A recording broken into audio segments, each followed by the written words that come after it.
Hello, everyone. Whoever's here, or I don't think really anyone's here yet, but whoever will be here. Let's see. What'll be some nice music to put on in the background? Now this one should do. So, you know the drill, like usual.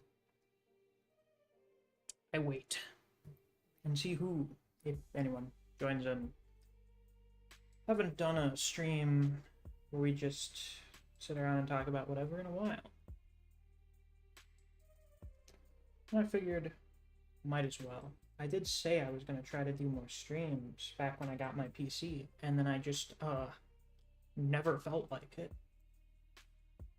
And also, yeah, was just kind of doing other things a lot of the time. Things I preferred doing. But now I'm here on a Sunday night with nothing to do. So, why not?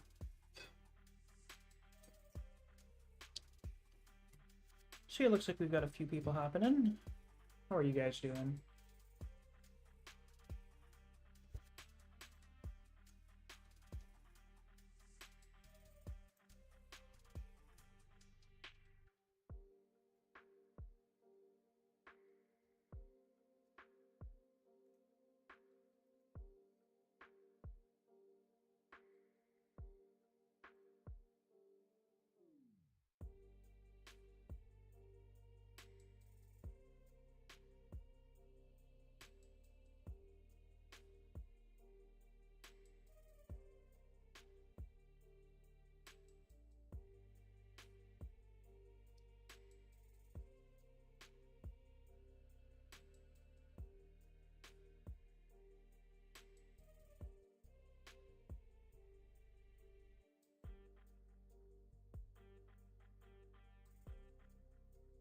Also, out of curiosity, is my mic picking up the audio, not the audio, but the sound from my fan? I got my fan right over here, next to my desk, and it's a little noisy to me, but, I don't know how well the noise filtering through OBS blocks it out or not. I know OBS and Discord tend to do it a little differently.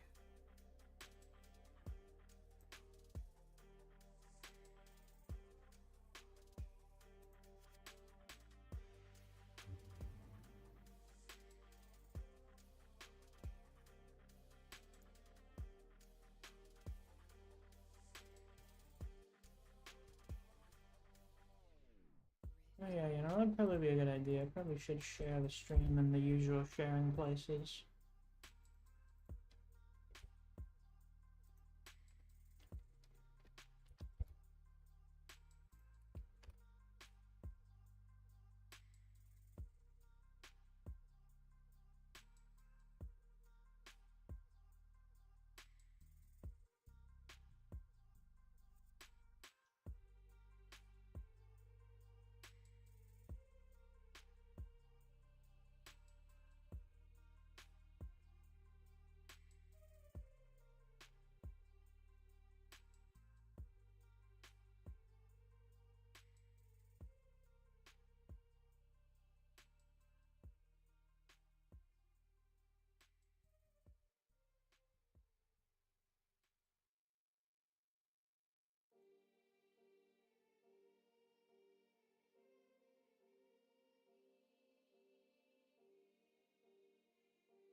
We got Neve in the chat. 50% chance of popping in proper. Who knows?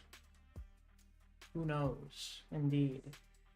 a coin flip chance. That makes it interesting. Ah, well. Even if no one joins VC, having some people in chat to bounce off of is better than nothing.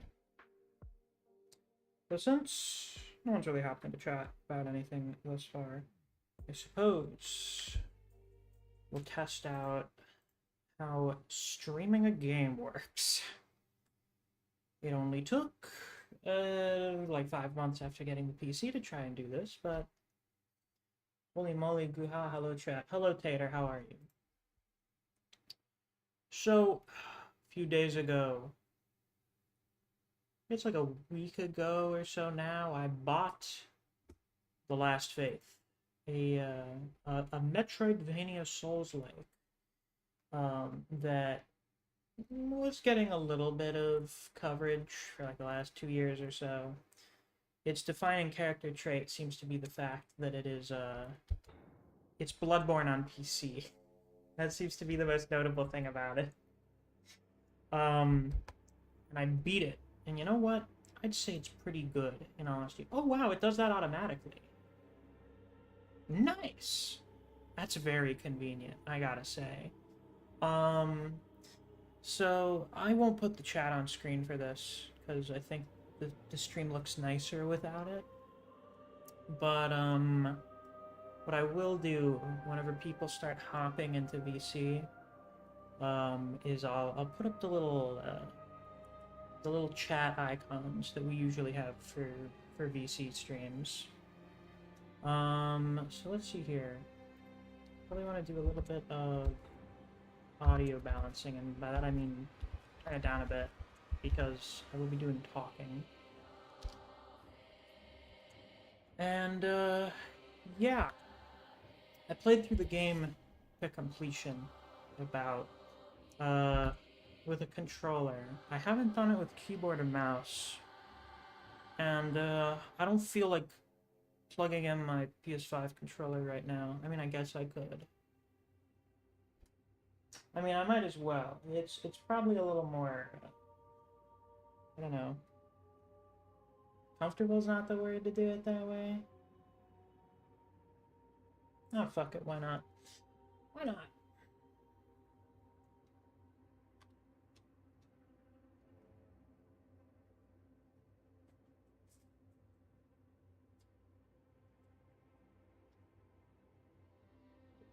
Let's see here. Move the PC a little bit. And...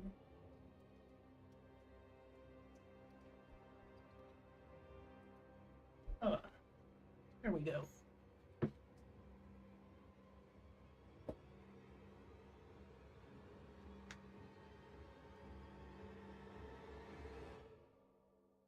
You know, it's quite wild, maybe. That may be the word, I don't know. To, have been doing streams for like 3 years now,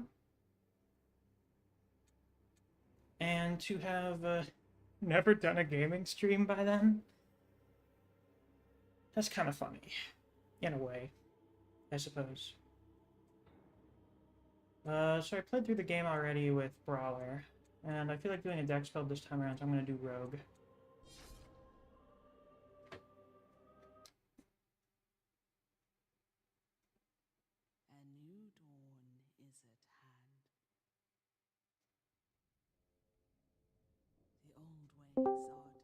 Hello.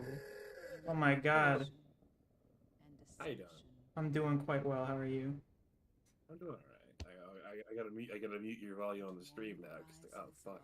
Oh yes. Oh yes. So Now powerful. we get into the complication here of we push the limits of this machine where I'll be. You don't have to share. You don't share your screen. Okay. I have your screen open up. All right. You don't have All to do right. All right. that. Listen, I can't have your computer crash during the first stream in like what months? The last stream. Shadow of the Earth Tree, right? Yeah. Yeah, that was the last one.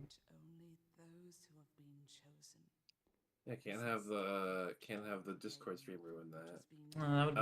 Like, he looks without the coat on. He looks so much less snatched. His figure is not there. I think the Bloodborne outfit has a corset built into it. Yeah, the coat has a corset. Yeah, it kind of just fucking cinches his waist. Yeah. Well, actually, looking at it like that, he has a bit of an hourglass physique already, yeah, but yeah. like, it's intensified by his outfit. People wish they had a figure like Eric, and then it's, oh wait, your intestines have nowhere to go. Much like how supposedly when I was a very young child, many women were envious of my luscious eyelashes. I imagine many are jealous of Eric's snatched waistline. Now let's see here. Let me move this over here.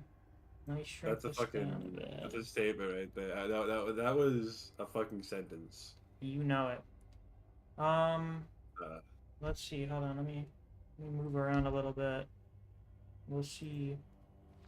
I don't know how many people are watching to really care how loud the game is right now, so I don't know. I can hear it fine, so I imagine it comes through fine on the stream.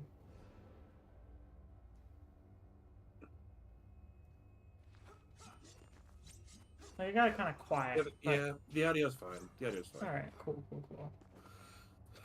The weirdest thing about getting into a Metroidvania, like doing a new playthrough immediately after finishing one, is that you don't have your stuff. not having any of your mobility shit anymore. It's a little jarring. Yup.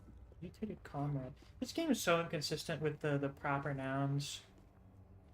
I don't understand why some enemies get, like, capitals at the start of all their names. But then some don't. Faith, woke. It's more likely than you'd think. Et toi, woke left.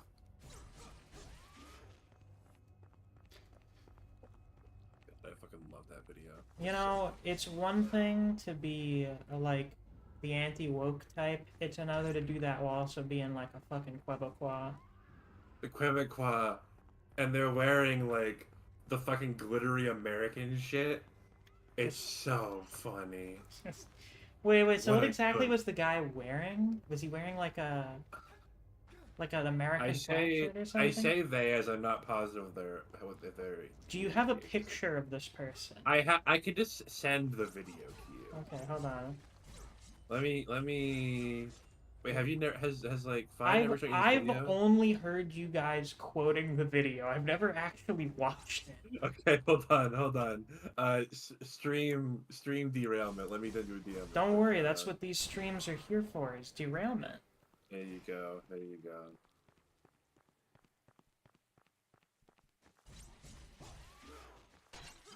Let's see here. Hold on a moment. I get DM. Tater, that is the me. Oh dear God. Oh Jesus. Hold on. But their own work left.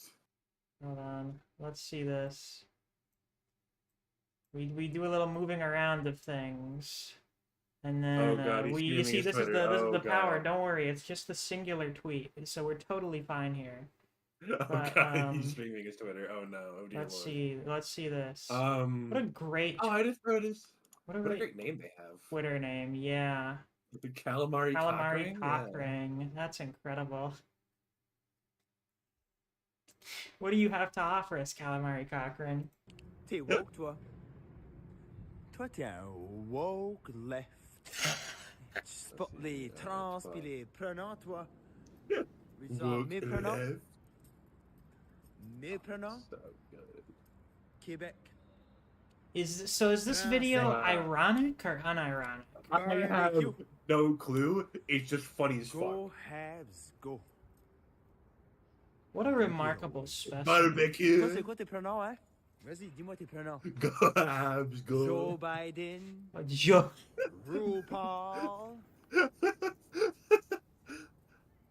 Joe Biden. My pronouns, Joe Biden. My pronouns, Joe Biden. Jesus Yeah, fucking what if Christ. I thought I assumed Fi would at least shown you that video by now. Oh my fucking god. Insanity. Just madness. Yeah, that's perfect. It was woke left. It's what woke then.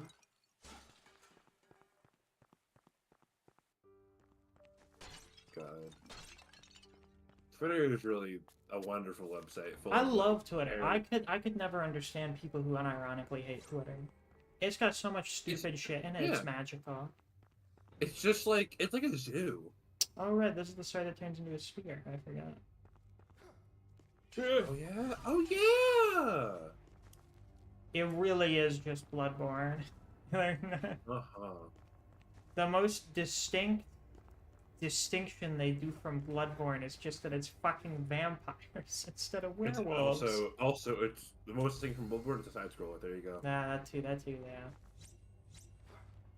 It's Bloodborne, and we're not hiding the cosmic shit until the third act. Well, I Yep. say quote-unquote hiding. We're not being subtle about the cosmic shit until the third act. We will not be subtle. Gentlemen, you know what you're playing the side-scroller Bloodborne for. It's because there's no Bloodborne on PC. Literally what it is. You are playing The Last Faith because you cannot play Bloodborne. It's true. Or because you have. In some way, shape, yeah. or form, it orbits around Bloodborne. Or because you want to enjoy this game because you like Bloodborne. Still gonna end up saying Bloodborne at some point in the comparison. Yeah, like if you somehow if you get to the end of this game and you haven't said Bloodborne, you get set $500. This is not possible. I imagine one would perhaps say that if they have not heard of Bloodborne.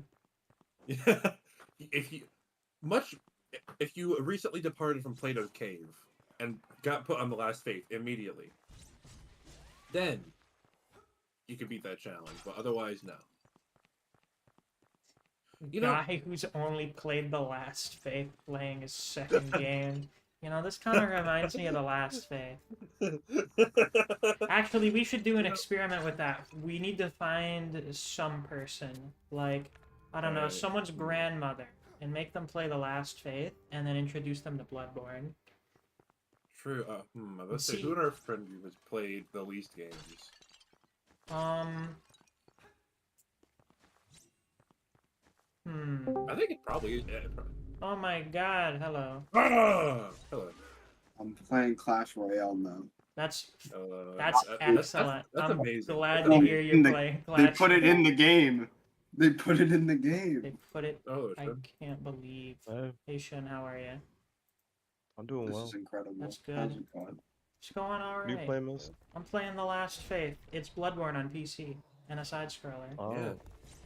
It took 9 years. It only took 9 years, but someone put Bloodborne on PC.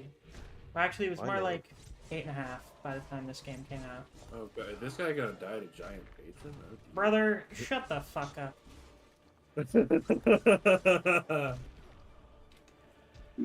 He would. He would perish. I would not. Oh, damn. Oh, the stream delay? The stream delay is gonna spoil me? Oh, damn. Ooh, listen, gotta break down. I gotta Oh, take shit. a VOD of the stream and break down your performance here like an NFL You see what's player. funny is because the boss is not, like, difficult, but I haven't fought it since the start of the game, so I forgot most of Exactly, its yeah. moves. that'll do it. Yeah. You see, what I gotta do is I gotta break down the VOD footage, like Ah. the NFL type thing where they have the Ooh. marker on the screen. Like, you see, this is where your attack hit you. Your solution is just not get hit. It's uncanny how Ooh. easy it is. And you know how Very good. perplexing it is. Wow. So true. Tater is wash, spitting. You're mad, wash. you're mad, you're mad, you're mad, you're mad. Shut up, Tater. Yeah. That Maybe guy. he just knows how Oh, to be thank good. God we have mid-parrying now. Maybe I should farm the parrying achievement right now. God damn it. We should do that. We should spend the next 30 minutes farming the parrying achievement. You know, Tater, you tell him to listen, but yet, how can you listen to someone who's talking through words on the screen? Oh You're no, not oh text. no. You can't listen Wait. to text. Tater. Oh You fuck. can't do that. You Now can't I'm read. being reminded of how shit the parrying is. There we go. Oh. There we go, there we go. Get up here, get up here. Oh, dear lord. Oh, he got a parry. Oh, he got a parry. I got a singular parrying. It's not happening, guys. It's not happening, I'm afraid. It's not happening. It's just too shit. Oh. It's bad parrying in a Metroidvania. How do you do Parrying that? is so mid. I look at those games being very close. Oh, we got one. Oh my god, we got one. Yeah, you see, that'll be the reason. Yeah. That'll be the reason Yeah. Blasphemous 2 stays above The Last Faith, is it has good parrying, and also Literally. is more original. Oh, now I'm getting it. Hold on, hold on, hold on. I say that and then I miss. Hold on. Well, Wait, hold on. Brother was feeling it for like 5 seconds and then realized. I maybe I'm kind not of got the feeling parry timing down on those guys, and then I immediately lost it. it. Maybe he's not feeling agree. himself. Thank you for the like. Thank you for everyone who's shit. liked the stream and is here watching it Oh shit, man. or participating.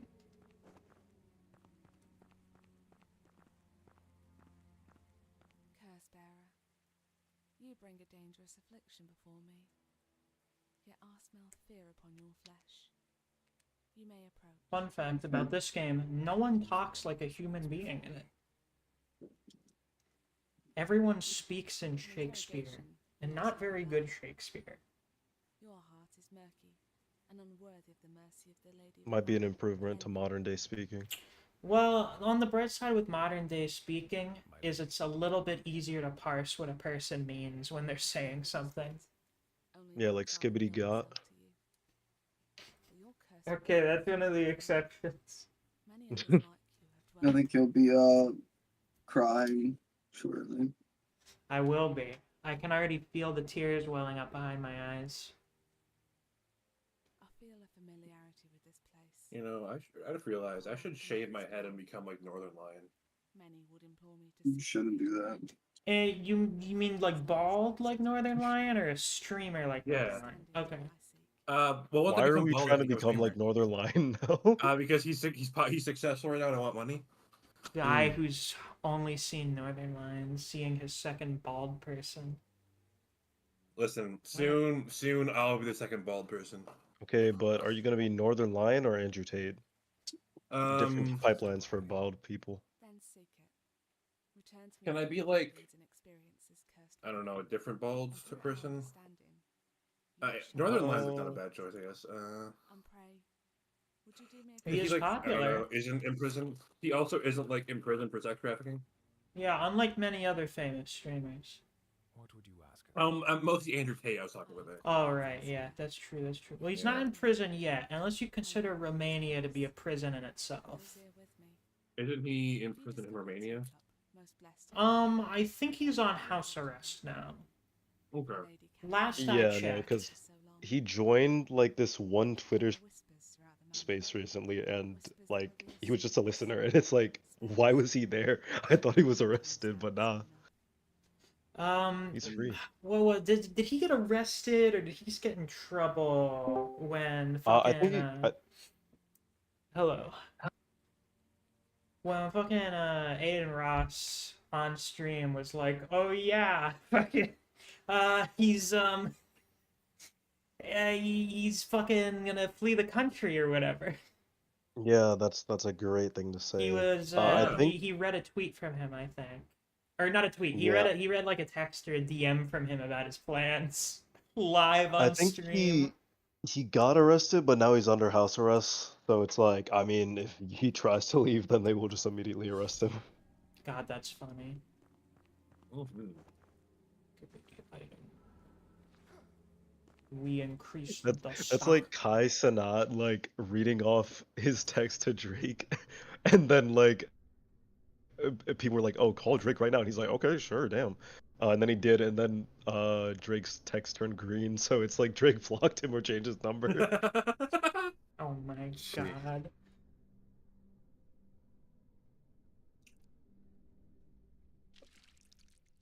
Well, how have you been, Griever?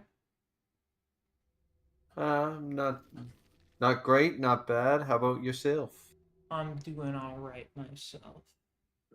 It's summer break. I don't have school to worry about. I also have my easy money online gig that I've been doing, so things are well. Nice. Are you still doing that? That AI Yeah, thing? that's what I was doing the entire time I was in VC this afternoon. Oh wow. No. I need to refocus on being able to just sit and do that for longer periods of time than I've ever really done. Because it's quite boring. It's very fucking boring. So I just need to get better at doing it while multitasking. And also finding ones that don't track how much time you have the window open for, so I can just do other stuff while doing it. Mm-hmm. Because they pay like by the hour. They pay for how much time you spend working on it. So you know, I did like 4 hours today and made about $100. There you go. So you Nice. know, the We more love money projects they here. offer that pay that much, the more I can do it with less time dedicated to it. I see. Whatever works for you, right? Yeah, I would say so. And the best thing about it is I don't have to commute, and also don't have to deal with other people in like any context. Gotta like perks. Indeed. It almost seems too good to be true, I have to say. It's like bullshit work. The Yeah. like if you ever see like AI prompt training stuff on Indeed or whatever, let it be known. It feels like it must be some kind of scam, but it's not. I have been paid real money since last October to do this. Jeez. It'd be really funny if you get like a call from the, I don't know, the IRS in a couple. No, months. it's Hey, fine. I paid them money. I paid taxes on it back in April. You know, they got nothing to fucking start shit with me over. I'm giving them money that I've made from it. As long as I'm giving them money from whatever I'm doing, I feel like the IRS and I have nothing to talk about. Well, I'm sure the IRS totally sees it that way too. Yeah, I would hope. You know, they've never fucking bothered me. I've been paying my taxes for the last few years since I've been making money. I don't know, man. I think I don't know. I think they got some auditing doing you.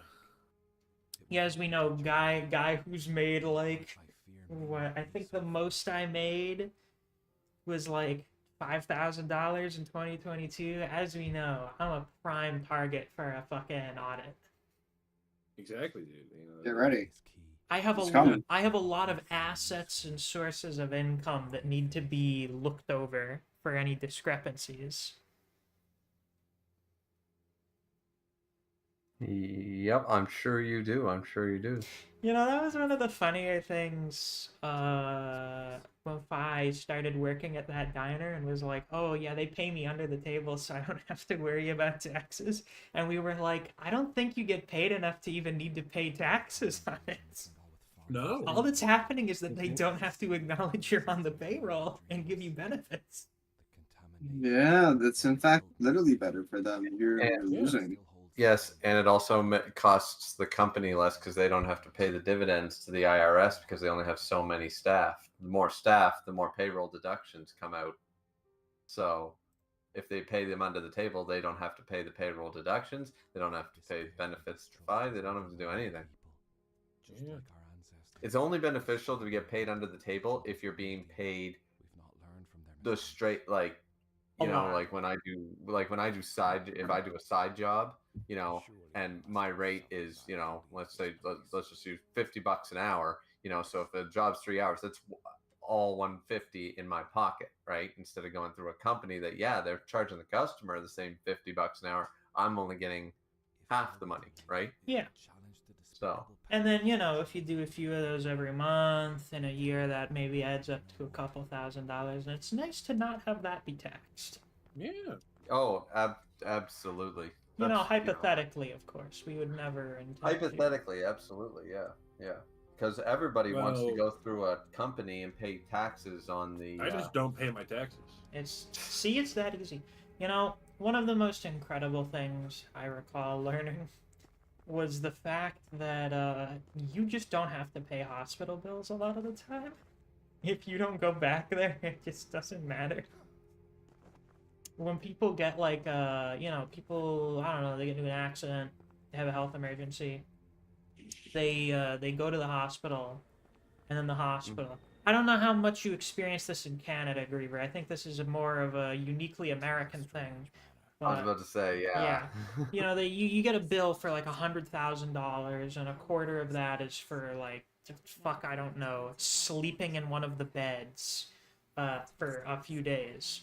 The one funny thing you do is you go, can I get an itemized list for my receipt so I can see exactly how much I'm being charged for everything? And then they go, okay. And then when you get the receipt again, it's like half of it's been cut off. And then the other thing is that, you know, they can send you a hospital bill and then you can just throw it in the fucking trash and nothing will happen. Let's test this theory. Let me send you to the hospital, and then we can, you know. You I can see would it. prefer not to. Like insurance Well- bills and stuff, that's a different story. But just apparently, supposedly, Just don't have them bill your insurance, dog. You know. yeah. That's pretty funny.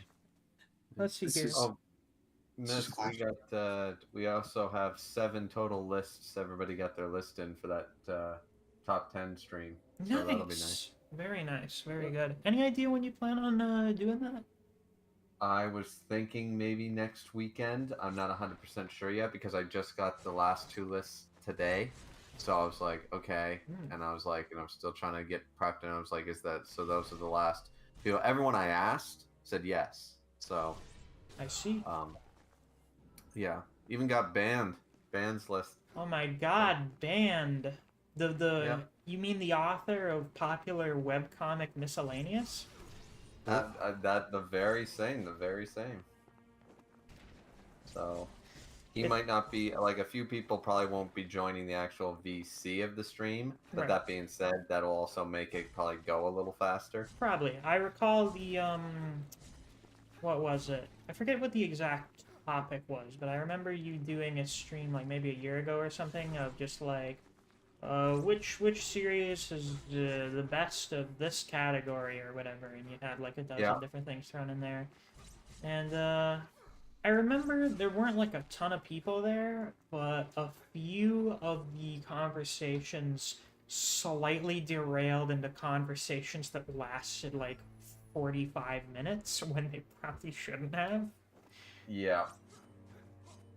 Yep, that is because the problem is that when people I find and I'm guilty of it too, I think everybody is if you've been doing podcasting or streaming long enough, is that sometimes you're talking about something and a tangent comes up that's relevant in a way and you want to talk about it. A lot of the time I notice in anime manga, it goes down to power scaling and then that derails a conversation for, as you said, like, you know, half an hour at least. And it really has nothing to do with the, you know what I mean?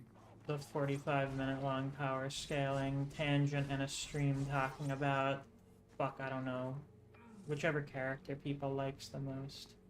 Well, actually, I was looking at everybody's list. The only thing that I think might be a hot topic for that is on your list because you have the Sukuna raid. Oh my god, I can't believe I have the third act of JJK on The this good arc is good. I can't fucking believe I have that thing. And it I keeps just mean getting because better every week. like I'm not gonna bring it up. I'm done with that. But I don't know if anybody else has like the whole We'll see. Gojo versus Sukuna sucks or the Sukuna shit. You know what I mean? Sukuna So- cycle. Oh, it's the Sukuna cycle, my Yeah. favorite conversation topic. Yeah. So. Tater, it's not on mine, so. He just said Crystal Chimera ain't done. Yeah, you still have which arc? Which Dragon Ball arc is your top one? 23rd World March Archer. 23rd Yeah. World March Archer. Yeah. Which actually, one person has on their list. Hmm. Good. Yeah. Good. It's a good arc. See, a lot of people, like, we were allowed to, I didn't restrict it very much. I said shonen, and I said you can pick more than one arc per series, I don't care. But it ended up, like, my list is one from each different series sort of idea. It ended up that way, and some people's did, some people's didn't. So Yeah, I think mine, I've got like a few where I've got like, I don't know, 2 arcs from different series. yeah. Well, I was trying so bad to justify putting the final Toriko arc in there because everyone...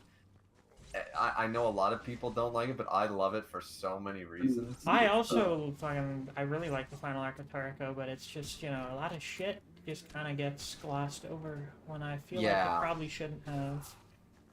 Yeah, no, absolutely. I'm just saying that, like, yeah, like, for all the faults and stuff, and once again, reading as many manga and shonen that I have over the years, that is the best rushed, canceled ending I've seen in a shonen manga, Yeah, period. you know, it is funny how despite being rushed, that final arc is still pretty good. I don't really have the issues with it that I have with something like the final part of 1,000-Year Blood War, where it's just kind of like shit is just happening, and I'm like, oh, okay. Why is the final battle of this almost 700 chapter long series 3 chapters?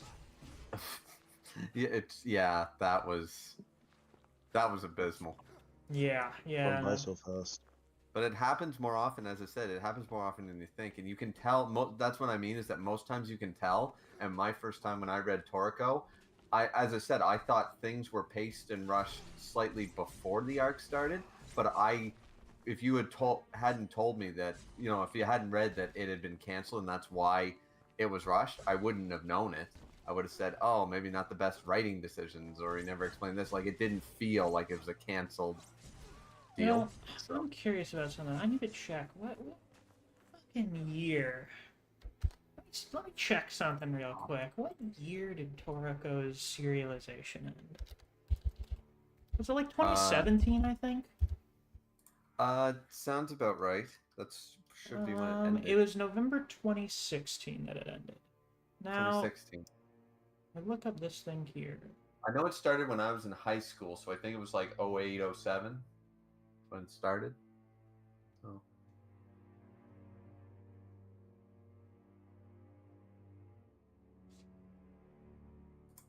Oh, never mind. My theory wasn't correct. Oh, what did you think? Oh, I had a theory about some of the the stuff involving the author, but that happened like in 2002. That was in 2002. Oh, yeah. That was years before the series even started, so that was not it. Peter says, Oh, wait, no, that's something else. Hoping the anime makes it longer and better. Oh, yeah, for 1,000-Year Blood War. Apparently they got a new studio. What? Oh. They did? They did? I didn't hear that. Huh. I'll look that up. Yeah, that reminds me. I still need to watch Core 2 before the last Core You haven't starts. watched Core 2? No, I didn't. I did not get around to watching it because it started, and I was like, oh, fuck, I didn't even know that it was starting. What do you know? I guess I'll have to watch it. And then I just never got around to that because I'm kind of bad at watching TV shows. Oh, it's the same guys. It's the same company. They're just moving it to one of their subsidiary studios. It's still moving to a new... It's Perriott, or however you say their thing. Studio Perriott is moving the series to their new studio, Perriott Films. Oh, That's interesting. That's all that's happening. So it's still the same. I mean, it might be a new production crew or something, you know, working for the other section, but it's still the same umbrella. So, Oh, interesting. yeah. Well, that's just what I read with a quick Google search. So glad Nowadays. they fucking stopped doing the Black Clover anime so then they could focus on Bleach. I don't think that's what happened, but that's what I'm gonna say happened. Yeah. Then the fucking Black Clover went and became a fucking tri-monthly series or something. Would have never expected that to happen. Yeah. But good for Tabata, given that he, like, just had a kid. Like, just had another one. Yeah. So, focusing on slightly more important things than the Japanese comic books. Yeah. You're supposed to work to live, not live to work, as they say, right? It's true, which is not generally what they do in Japan. No. And there's a difference, just not just in Japan, but in general. Like, people think like being. I've heard that some people, like actors or voice actors, directors, they love their job. Oh, Like, yeah. you know, so sometimes it's like, oh no, I would never retire or trade this in for the world. The experience alone, you know. So some jobs give you that level of satisfaction where it doesn't feel like work in that sense. So there's always the exception, but Yeah. I know, Tater. I know you are the resident lover of Black Clover. This boy loves Black Clover. Listen, everyone's got their one guilty pleasure. Everyone's got I their didn't one. mind Black Clover. Everyone's got their one series where they're like, I know it's kind of mid, but I like it. Oh, what would that be for me? I gotta think. I don't know which series I have like that now, because most of the series I've read that are mid are like, oh, this was really good, and then it became really mid, and then I went, oh, Yeah. Oh well. damn. Yeah, you can make that argument for a lot of them. Like, I haven't read Record of Ragnarok in 8 months. I haven't read it since the last fight ended. Yep, have not touched anything fight. I look at that. I'm like, yeah. I saw the matchup happening, and I was like, oh, well, no, what first happened was I saw their version of Anubis, and I was like, oh, he fucking sucks. Oh, no. And then we got to the, oh, we're gonna have the two Japanese swordsmen fight each other, and I went, well, that's boring. It's actually not bad. It's better than the last fight. Well, you know, that I believe. I would believe if the choreography and whatnot is better than the last fight. I would believe that. I know that Dio hated, and somebody else hated.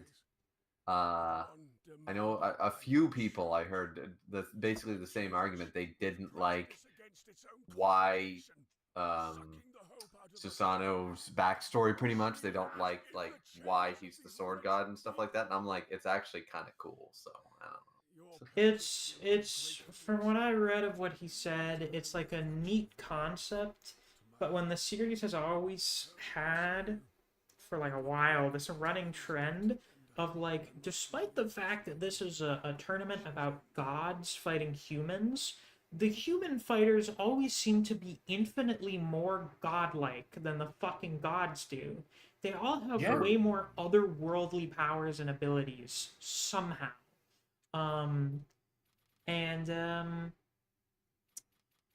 Yeah, so then when you get to the sword god's backstory, and it's basically, oh, I actually learned about swordsmanship from humans and thought it was cool, then it's like, well, what the fuck are you the god of exactly?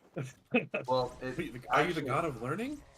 No, it actually, see, and that's what people are taking from a surface level. I read it in a different idea, because as it said, he was, well, sort of against the theory that the humans are more godly than the gods in this sense.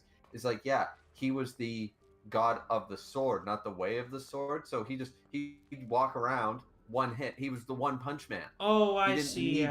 So he didn't need swordsmanship. And then when he came upon a young village boy trying to fight this giant ogre thing, and he was like, there's no fucking way, with a sword, and then he used swordsmanship to defeat the opponent, he was in awe, he was inspired, he was like, wait, this, you mean it's not just about strength? Like, to him, it was, he then got passionate about the whole overcoming it, you know. Okay, you see, that sounds better. That sounds better. That sounds like an improvement. And that's exactly what the chapter told us. Like, I'm not inferring that much. That's literally what happened. And then he went up to his sister and then and his brother and basically said, yeah, no, I'm gonna like live among the humans and just study every fucking like swordsman school as a bird, pretty much. He transformed. He's like, you're not allowed to reveal yourself to the humans, blah blah blah. He's like, that's fine. I just want to watch them grow and learn swordsmanship, like from a distance. I'm just going to watch as they develop these sword styles. You know, the Cavaliers and the pirates, and he went all over the world over the eons, just watching different people develop sword styles and then practice them. It was just like, it's so inspiring. So he was just passionate about. Oh, Susanu, it's a shame that you're not long for this world because of the tournament format. That's true too. Well, maybe they actually just do have him win because they want to end the manga. And then we have three gods in a row win. You know, Susanu, you could have been spared if instead we had Loki fight this round against Okita, which would be the much more dynamic and interesting matchup, in my opinion. Mm-hmm. A dynamic and interesting matchup in recent. Instead, we also have like two of the smaller, scrawnier characters fighting each other instead of instance number 3 or 4 of small guy versus really fucking big guy. Mm-hmm. And yes, no, I do like both. If you're referring to Seven Deadly Sins, yes, I like that, and I also like I also don't mind Record of Ragnarok. But as Miss said, it's not about a guilty pleasure manga that you know is pretty much kind of bad throughout. Those are series that started off awesome and got worse. Really shit. Yeah. I mean, I guess my because even then Kengan was good. Even Omega was good at a point, and now it's just kind of generally mid. But then we get to another tournament arc, and then I go, thank God Sandro's gone back to what he's good at, writing tournament arcs. Right. Here's an example. Fairy Tale for me. I know it's power of friendship. I know it's cheesy. I know nobody dies. I know all that stuff. But it's fun. You know, so I know that it's not great writing or fantastic storytelling or anything, you know what I mean? I know that going in.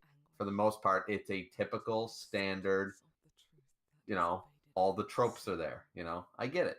So there's an example of something that, you know, might have had better moments and worse moments like anything, but throughout, no one thought that Fairy Tale was the greatest thing since sliced bread when it first came out, you know? So... Alright, this is backtracking like 20 minutes or so, but Tater said Romania is more of a money laundering business with how fast they try to take your stuff. That's good to know. You know, that's fair. I think Class trip to Romania.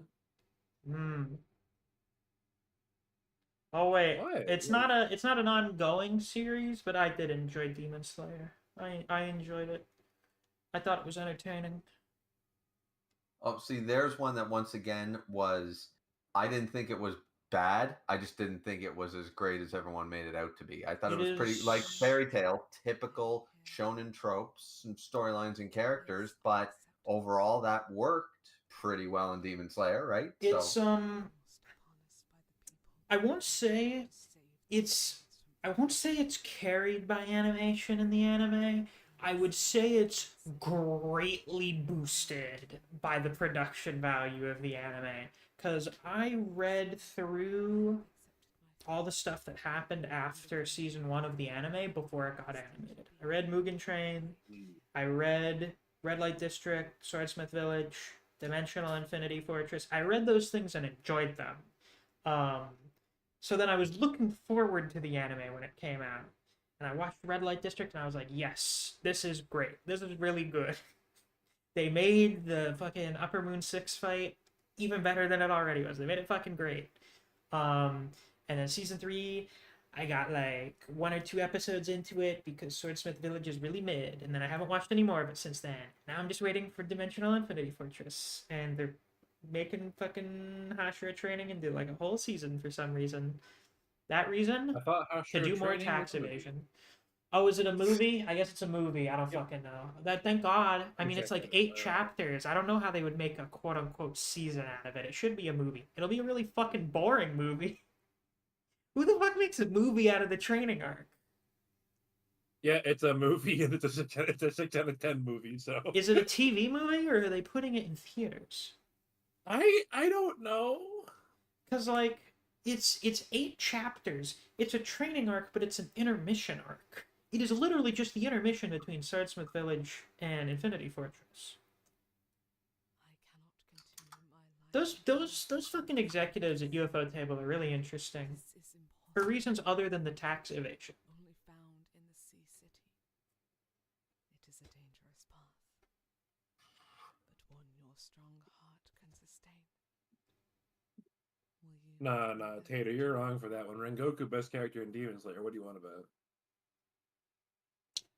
Rengoku is one of the best characters, yes. I mean, Tater, if someone who's Tater, only I'm gonna seen- tell you this right now, Tater. I'm gonna put my hand on your shoulder. Yeah, you should not be criticizing Demon Slayer, resident Black Clover fan. Crazy. Well, He just told you you're in a glass house. Do not You're in, pretend. you're in a glass house. Don't try me. I like the dude with the bandana way more. The What? other one. Tengen. Yeah, Tengen's great. I love Tengen. He's one of my Yeah, favorites. the guy dressed like a dipsy. Yeah. He's fantastic. Yeah, but he I'd was also cool. Like everyone liked Rengoku, and I was like, Rengoku's kind of like I didn't think it was a great written character that much, so I didn't care. But I liked him. Rengoku makes several other characters better through the virtue of his existence. Like he makes Tengen better. He makes Tengen better because Tengen goes, people like Rengoku are fucking incredible. I don't know why other people think I'm amazing. I'm very mundane compared to these people. Like, the comparison drawn between him and Rengoku in the Upper Moon 6 fight, that was one of the first moments in the series where I was like, damn, that's great.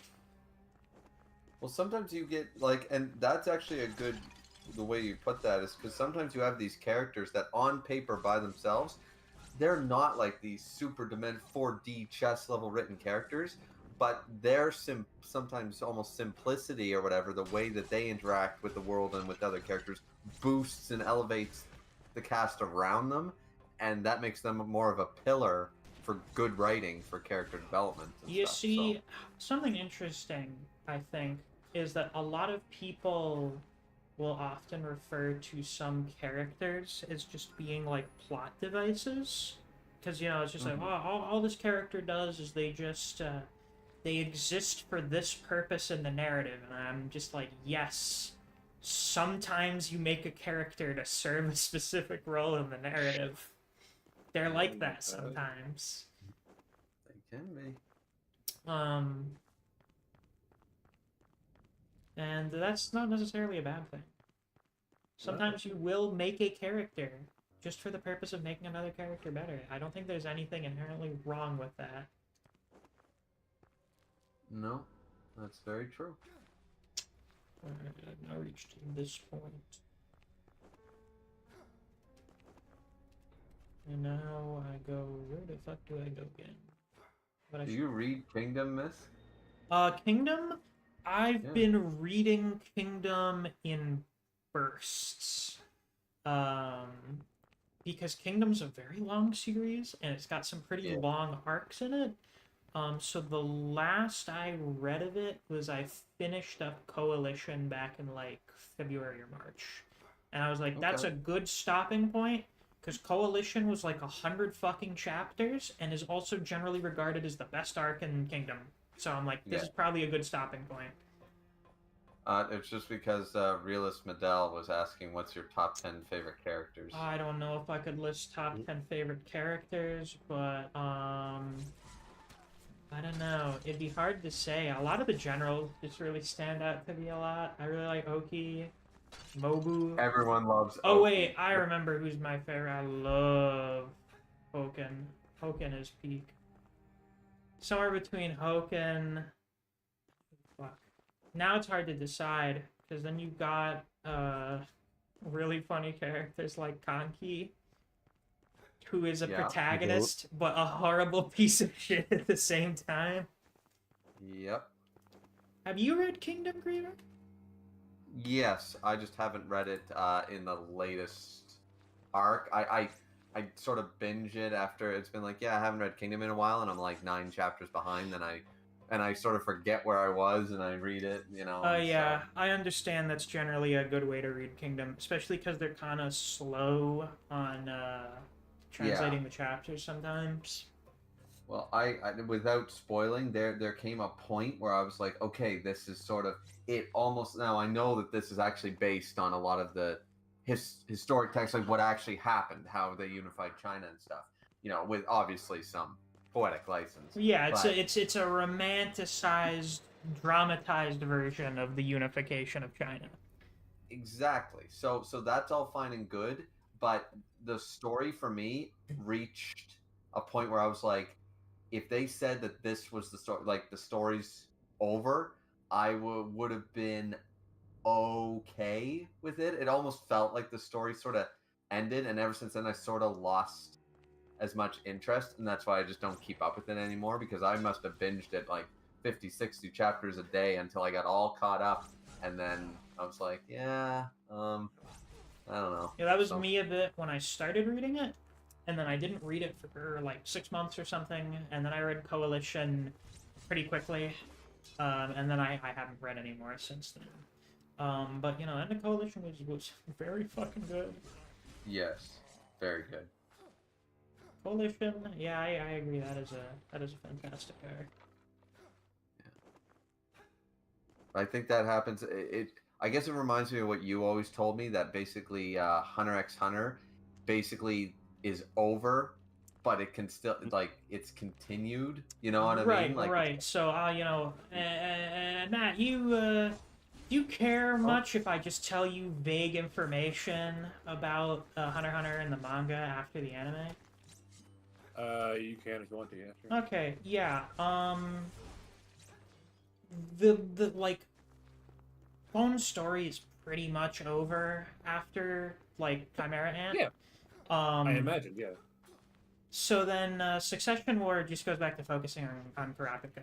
He basically just becomes the main character at that point. Because then we just go back to focusing on his plotline. Which I think is fair, given that the man did not appear since fucking Greed Island. Mhm. So then, you know, that's basically what happens, is his story ends, and then they just go switch focus to someone else. Don't worry, Tater. I'm here defending Black Clover. I think it's better than they think. Oh, I see. That's what it is. Interview with the Vampires out, so they gotta go watch that. The children love vampire media, especially when it's a little fruity. Bisexual. Oh, geez. I remember that I was getting vampire, like the zombie thing and the fatigue, like superhero fatigue and stuff. I Uh-huh. remember when the vampire thing was just non-stop. It was like you Well- couldn't turn around. Brand new show announced, vampires. Fuck. Which I don't remember. Was that around when the Twilight movies were ending? Is like Ye- fucking yeah, CW and HBO started doing all their vampire shows? Yeah, we had Twilight, then there was Vampire Diaries. They were talking about redoing the Lestat, the Vampire Chronicles. There was like a mini series pitched. There was True Blood. There was and then there was a couple of like zombie and vampire-ish movies, like Hmm. really B movies, like ones I didn't even bother to see around that time because it was just that's what it was, you know. Right. So there was vampire fatigue. Granted, some of them I don't mind. You know, like I never Yeah, had much. I watched. didn't mind watching the first couple of seasons of Vampire Diaries. Didn't bother me. You know, I like my teen dramas. I grew up with them, so. But yeah, just some of them were like, okay, this is what. Yeah, I can understand it getting oversaturated. Fortunately, I don't think we've had too much vampire media as of recently, so No, that's true. hopefully. Who would have known it was so difficult to make a Blade movie that it's taken Marvel like an extra 3 fucking years to make it?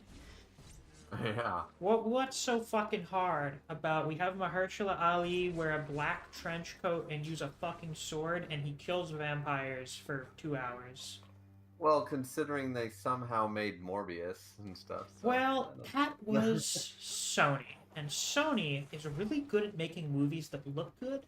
It seems like they're really fucking bad at writing movies, and also Yeah. they insist upon this shit of making a Spider-Man universe with no Spider-Man because they don't really have the legal rights to make live-action Spider-Man movies anymore. I learned something really funny. Did you hear about the Madam Web movie that came out like a month or two ago? I heard about it, heard nothing about it. So, this is really funny. It's a Spider-Man movie with no Spider-Man in it. It's That's odd. so first off, they're leaning into like the multiversal mythological Spider-Man shit, which is not good in general.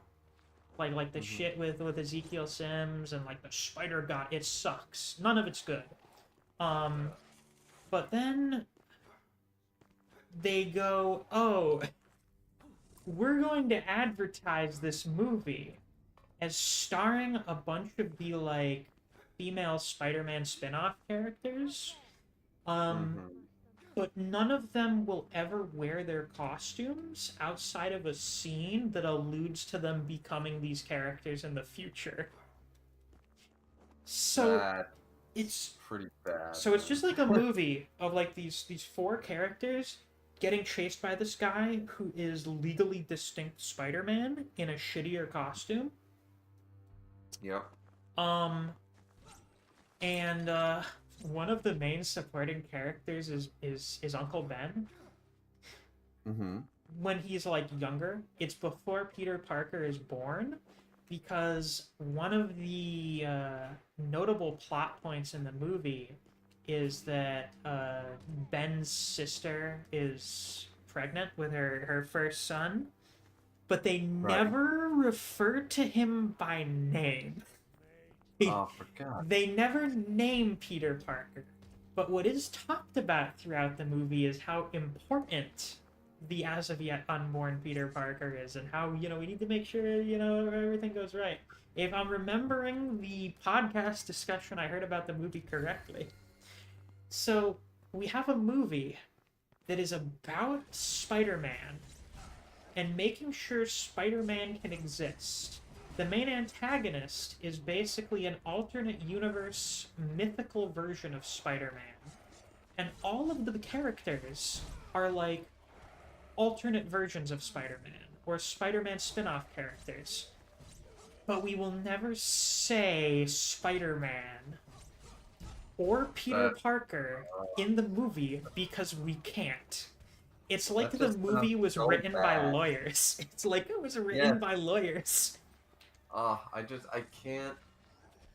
I've heard there's been iconic times where that's happened before, but this whole movie is that. You know what I mean? So fucking funny to think about. No. I don't know why they would bother, like... Money. I don't know. It's for money. Well, Wait, money, and I think retaining legal rights. Oh. I think that's why they try to do it. I don't. It's fucking hilarious. So fucking They should have said, like once again, it sounds like they didn't. Like, once again, one of the greatest storylines for Spider-Man was in the 1998 cartoon, and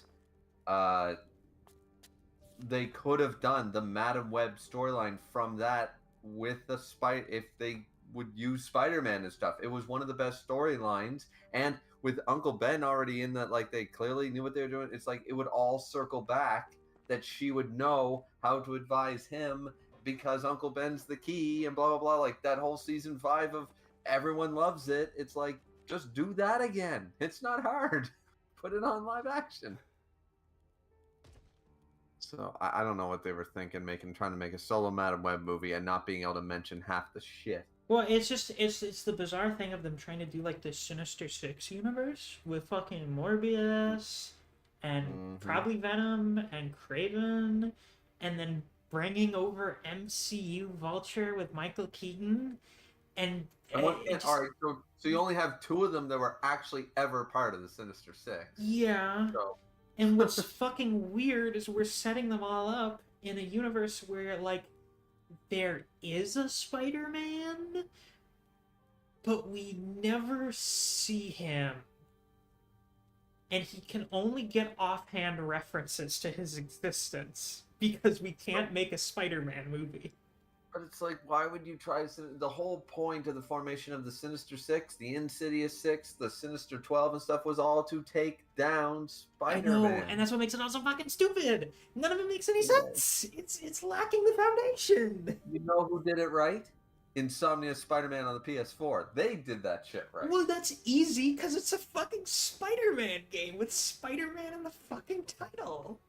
Exactly. But there are so many iterations of the Sinister Six as a whole. As I said, there's the Sinister 12, there's the Insidious, all this stuff. But already, two of the names you just mentioned have never been a member.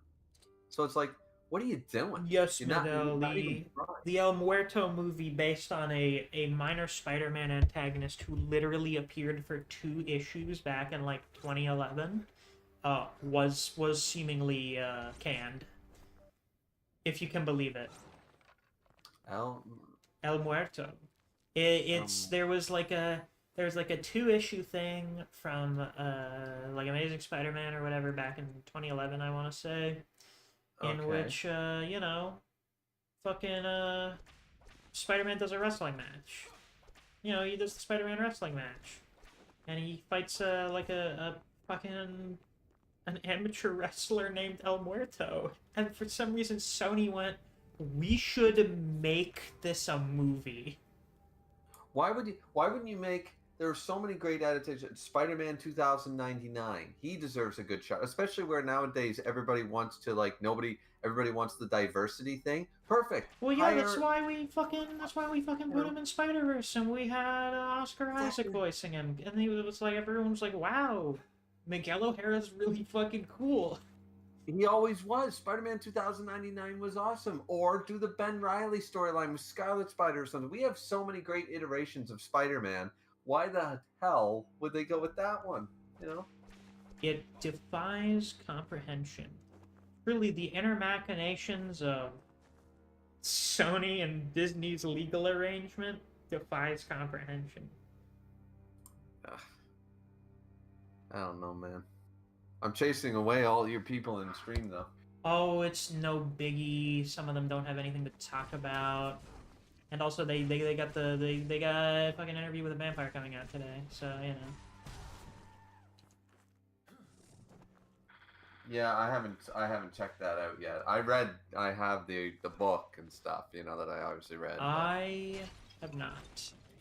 I have not seen. I've heard it's good.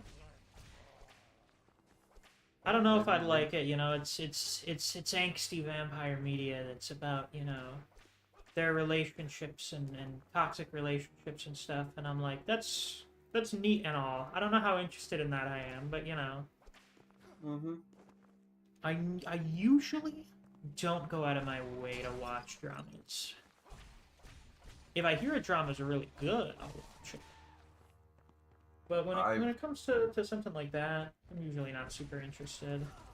I mean, that's fair. I've always just been a softie for those type of shows. Like I always, as I've always said many times, I've never seen a situation where adding romance, even if it's a subplot, you know, for teen drama or whatever you're making, romance only elevates a series. It's never taken away from it, no matter what your series is about. So I'm always looking for that, like the romance dramas and stuff. I always think it's really good. As long as you like the characters involved with it. Well, actually, you know what? Let me rephrase that, because I like some dramas. Even if I don't realize that they're dramas, I'm not super interested most of the time in series that are like, these characters are in a toxic relationship, and they really should stop doing that, but they can't help themselves. And I'm like, well, they should work on that. I think they should probably fix that shit. You would think they would at least try. Well, I imagine a major part of the story is them trying in some respect and failing. I don't know. I hear it's good. Maybe I'll watch it someday. Well, I think the biggest problem is normally shows like that, like with sitcoms, they have enough material to do a solid 3-ish, maybe even up to 5 seasons. Yeah. But the show's making money. Mm-hmm. The show is popular, so they extend it past its true well-written end. and they usually botch up around season 4 or 5. They need to bleed into something else that sort of starts not making a whole lot of sense. And it's no different than when you watch soap operas. You have a couple together, they have kids, they're happy, blah blah blah, you know. But it's like, well, nobody wants to watch somebody be happy, so they have to throw a wrench in it that makes no sense for the character who's been on the show Soap for 20 opera years. plot lines are so funny.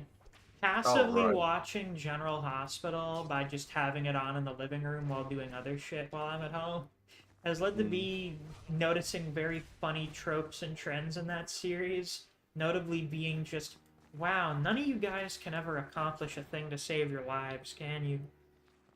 No. Nothing will change. No one will ever accomplish anything. Nope, because it's always 1 step forward and 2 steps back. Otherwise, we'd have no more show left. Exactly, and that's the thing. People are here to watch a drama, so you can't have people be happy for too long. Otherwise, you know, you have to break them up. You have to introduce a character. You have to get somebody drunk who slept with his sister's boyfriend, whatever, twice removed, and you know, you gotta add all that shit, right? It was so funny when fucking Stephen A. Smith started showing up on there. I was literally just like, what the fuck are you doing here? You're a sports commentator. Why are you here? Yep. I love when he went on after Akira Toriyama died and he called Vegeta Vegeta. Him reading tweets is so fucking funny. Yeah. Because he was asked, he said, you know, the passing of Akira Toriyama, he goes, I know of him, sort of idea. And he goes, and I was asked this one question, settle the debate, who wins, Goku or Vegeta? And It's so funny. I like the one that sticks out in my mind the most is just him choosing a starter Pokemon. Oh yeah. I like Charizard. I like the wings. I like the tail. Looks like a dragon. At least he was honest. That's why a lot of people like Charizard. No, that's well, yeah. Everyone likes the cool dragon Pokemon, obviously. Yeah. But yeah, it's just funny. But in regards to like shows going on longer than they should, one of the more interesting ones I've heard about recently is Shogun on FX. Okay. Apparently a very good show, very good. It's based on a book, and I believe they adapted the entire contents of the book in the 1 season, which was why they went, we're gonna make it a 1-season show. But the show has done so well that FX is like, well, I think we'd like to do a season 2. Mm-hmm. And as you can imagine, that may lead to some problems. The money talks, right? Yeah. Dylan says, summer break never stops this teacher. It's fun fact time. Hello, Dylan. It's been a minute. Mansa Musa, richest man in African history, almost ruined 9 different countries' economies on a holy journey to Mecca by being too kind with his money. You see, if only we had billionaires like that today, we'd be better off. Mm-hmm. Can we please get another Mansa Musa? I'd be good with that. Can he please decide to donate to me in the super chats? Yeah, no shit.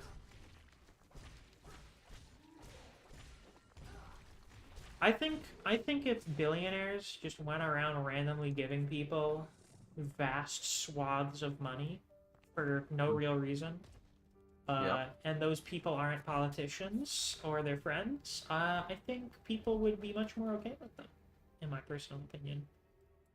I think so too, because I mean, I do understand to a degree, because there's that guy, I always forget his name, the dude from Shark Tank and all those things. Mark Cuban? Yeah. The one with the black hair, right? Yeah. Yeah, Mark Cuban. I'll hold that thought 1 sec. Okay.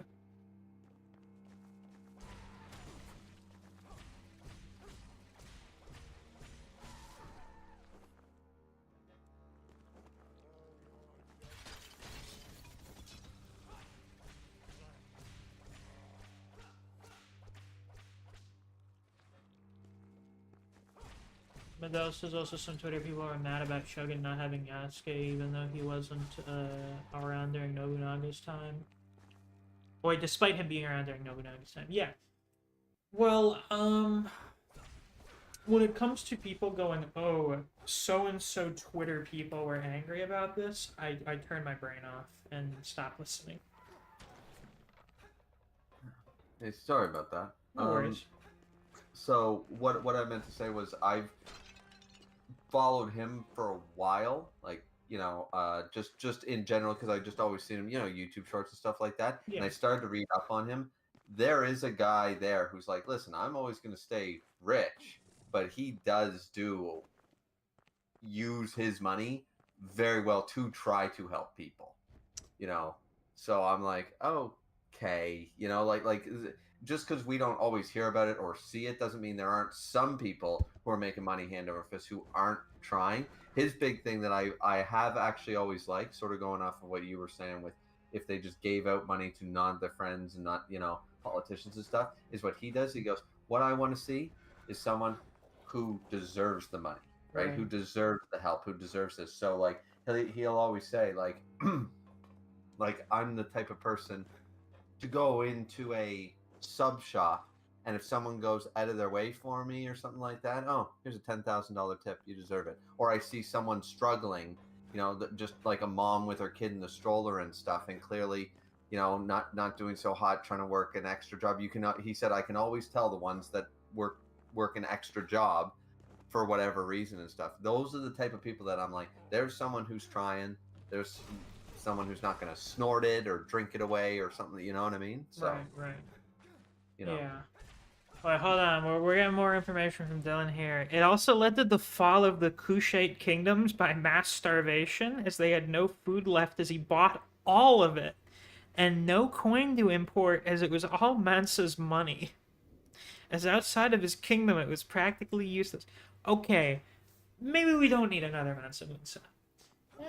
Maybe we don't need that. That reminds me of that. Did you ever watch Game of Thrones? I did not.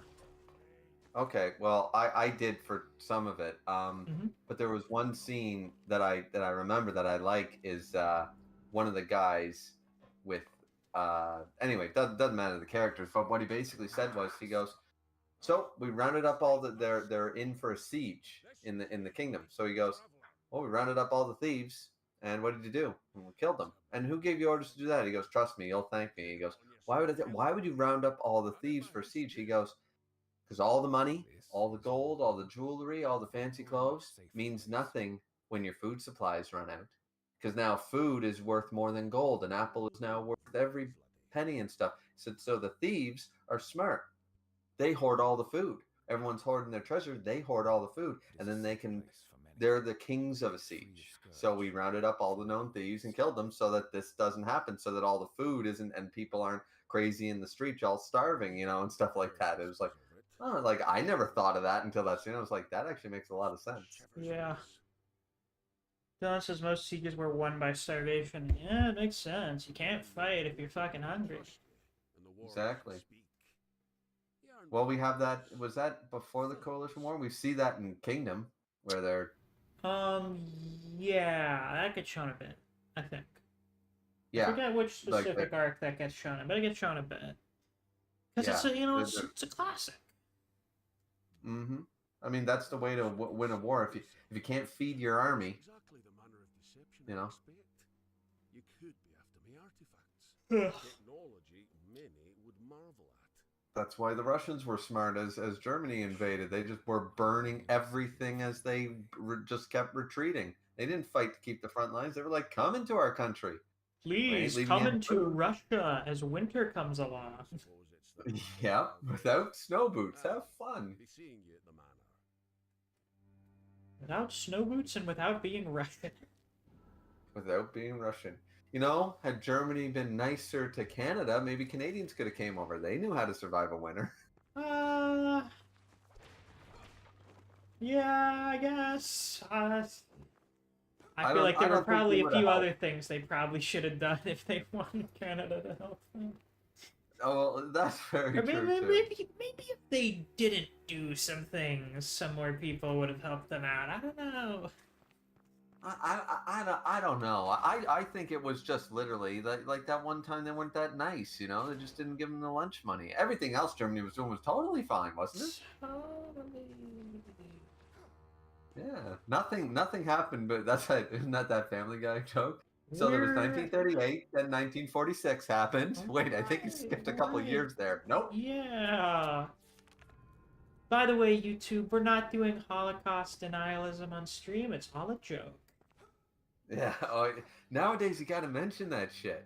For legal reasons. Yeah, Called for legal reasons. terms of service. Yep. But what actually boggles my mind is like, and I'm not saying like some conspiracy theorists and blah blah blah. Like some things you could sort of at least see. Okay, on paper, I sort of get where you come from, but it's a little crazy. But like, how do people get away with being flat earthers, as you said, Holocaust deniers, like all these crazy things on YouTube, and they get away with it? Yet, as you said, they would shut down like your or my stream by making a joke. Because they bring in money to YouTube. It's actually that simple. Oh, As really? long as, well, you know, yeah, as long as they have some sort of advertisers, that's what they allow it for. You know, if they they're helping with boosting the algorithm, you know, that's why they let people like fucking Steven Crowder stick around. Or at least they used to. I don't know if his YouTube channel is still up. They started cracking down on some of them after a while. That's why a lot of those types started making like alt channels, or they went to different websites to do their podcasts. They started cracking down on it a bit, but they had like a really serious double standard of like a person could do a bit where they're doing a racist stereotype, or they're like very what's the word I'm looking for here? They're just very overtly being bigoted towards like trans people or something, but YouTube will leave them up. Or you know that was the one with Steven Crowder where he was making what is it? He had like a shirt he was selling that was very subtly, air quotes, subtly using a fucking slur for gay people on it, and he was just able to go, oh, well, you know, the middle letter's censored, so it's actually fig, of course, and then everyone's like, oh, yeah, it's okay. But, you know, he had, like, this whole bit where he was, like, harassing, I think it was a Vox reporter, and when that Vox reporter basically responded by just calling him, like, a fucking piece of shit or whatever, he got in trouble for that. But Steven Crowder didn't get in trouble for the harassment. Because he was a bigger account that was, you know, making money for YouTube. Yeah. The bigger wallet, the more you're protected, I suppose. Though there's still, you know, there's still interesting things that some people point out sometimes, like, fuck, what was it? I think it was Koryax Kenshin. Pointed out how, like, you know, YouTube is a little bit inconsistent with the way that it has the algorithm and their monetization and terms of service enforcement. They're a little different in the way they treat black content creators over everyone else. And then he got, like, immediately banned. Which is like, what? So it's like, that's interesting. I'm noticing some things here. How curious. Well, once again, as I always said, had I ever brought on my wife, I said, all you need is a clickbaity title. I would get way more views if I said, you know, hot Latina wife reacts to X. That is a way to get the algorithm. Yeah, that would work. You know, like if it would be clickbaity maybe, or maybe you'd make real content. But the point is, clickbaity titles, the clickbaity thumbnails, you know, and stuff like that. And of course they're going to cater because more people are watching, you know, certain demographics of people and stuff. And it's like, that's just because sometimes they're better content. Other times it's like, yeah, it's a niche, you know. I saw there was something funny a while ago. It was like a year ago or something, maybe. Not a year ago. I think it was like somewhere maybe like halfway through last year, where there was a YouTube reaction channel getting popular of these guys all watching anime, and all their videos were titled "Anime Haters React to" and then insert series. And I'm like, guys, this is the only content you produce, and you're like a dozen anime series into this fucking channel. You're full of fucking shit. Yep. Absolutely, they are. And then they But eventually that- stopped, and then they just stopped putting that in their fucking titles. Yeah, but I mean, it probably sold. Like, it's so funny because, and you always love another big one, first time reacting. Oh yeah, classic. Whenever you put first time. I should put one where it's like, this is my 5th time watching this. Yeah. Oh, I should do that too. I remember there was something funny. I recall there was a channel. They're not up anymore on YouTube, but they had like a bunch of their stuff uploaded on Vimeo, where they would react to a lot of stuff from like fighting manga. Like they did Baki, they did Record of Ragnarok. I think they mostly did like Baki reaction stuff. And what was really funny was something I noticed when going through like some of their videos is that they would do a read through of multiple chapters, and then they would do another reaction video of them just rereading a specific fight from those chapters. And I'm like, what the fuck is the point of this? We've already seen you read this before. Yeah. Well, if they were doing good views on it, then double the content, right? They got enough views for their channel to get taken down for copyright reasons, so... Oh. That would about do it. Let's see here. Dylan says Flat Earth Society is filthy rich and a YouTube sponsor. For real?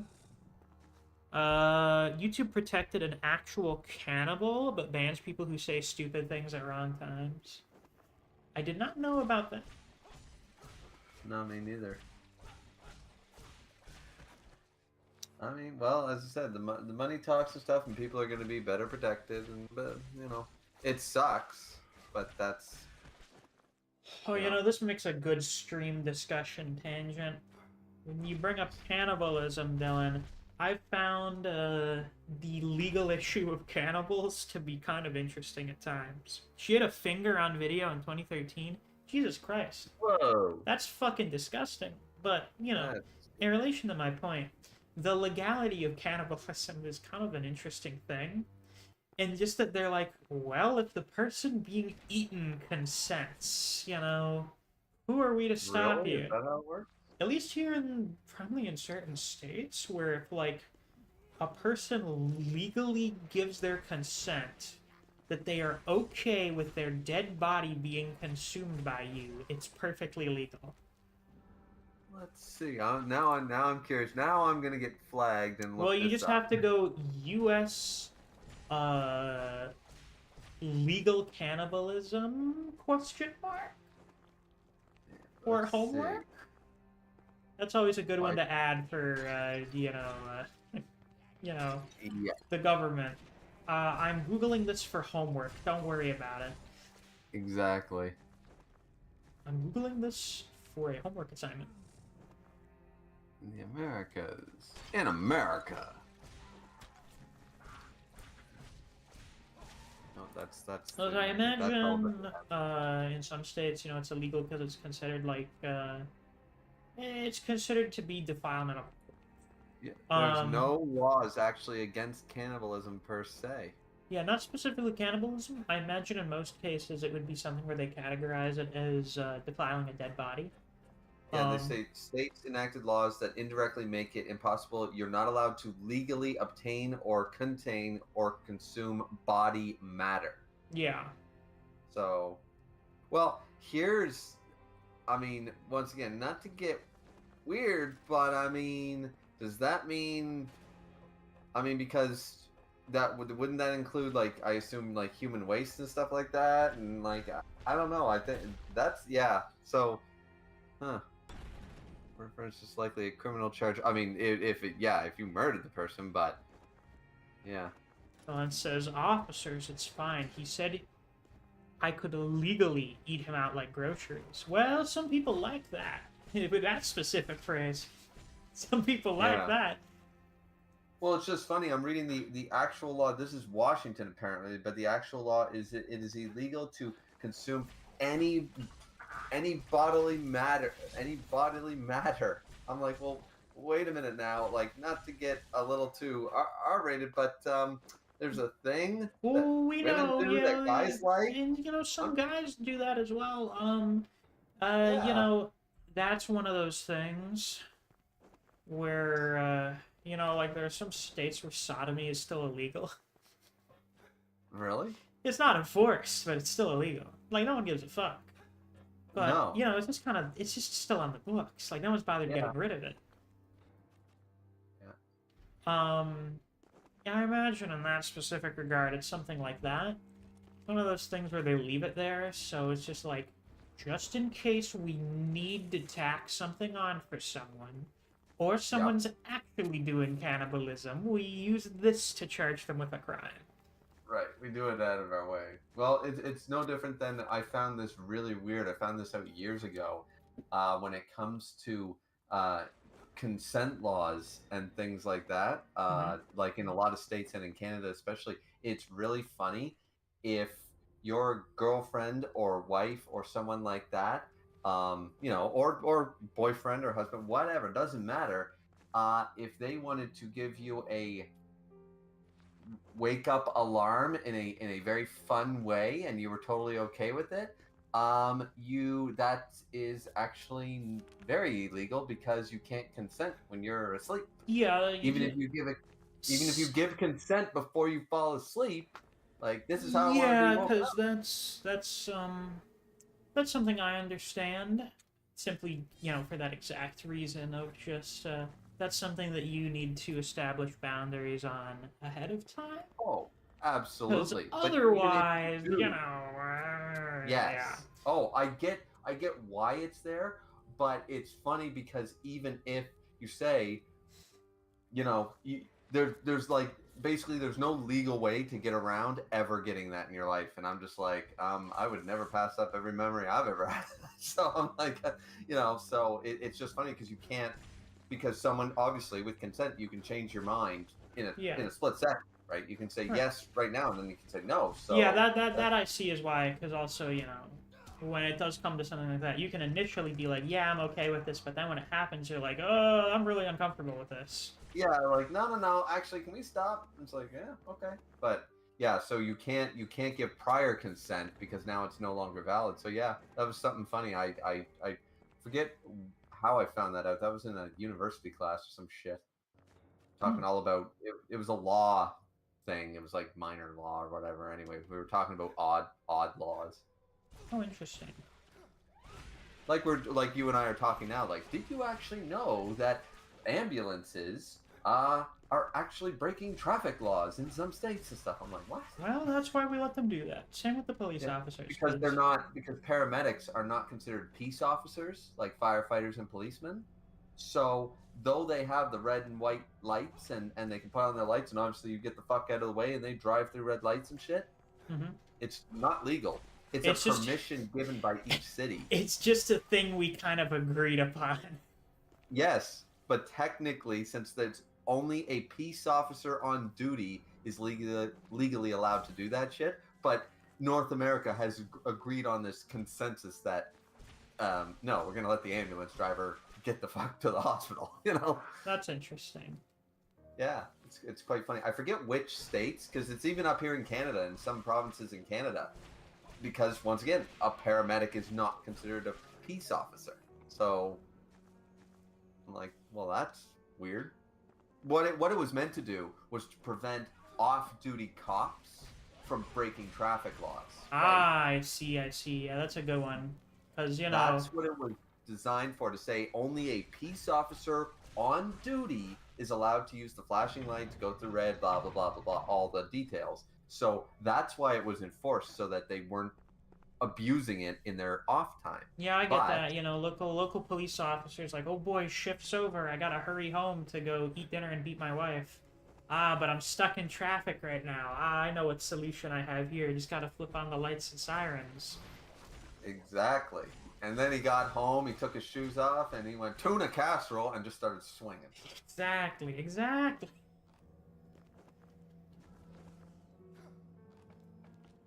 I'm not gonna take credit for that one. That's a Bill Burr skit. Yeah, that sounds like a classic. Yeah. Yeah, I actually got to see him this year. Oh, He was nice. in Halifax. So that was pretty cool. So I got tickets to that. It was an outdoor concert or venue sort of idea. I got to go with my wife actually. It was a really nice, fun time.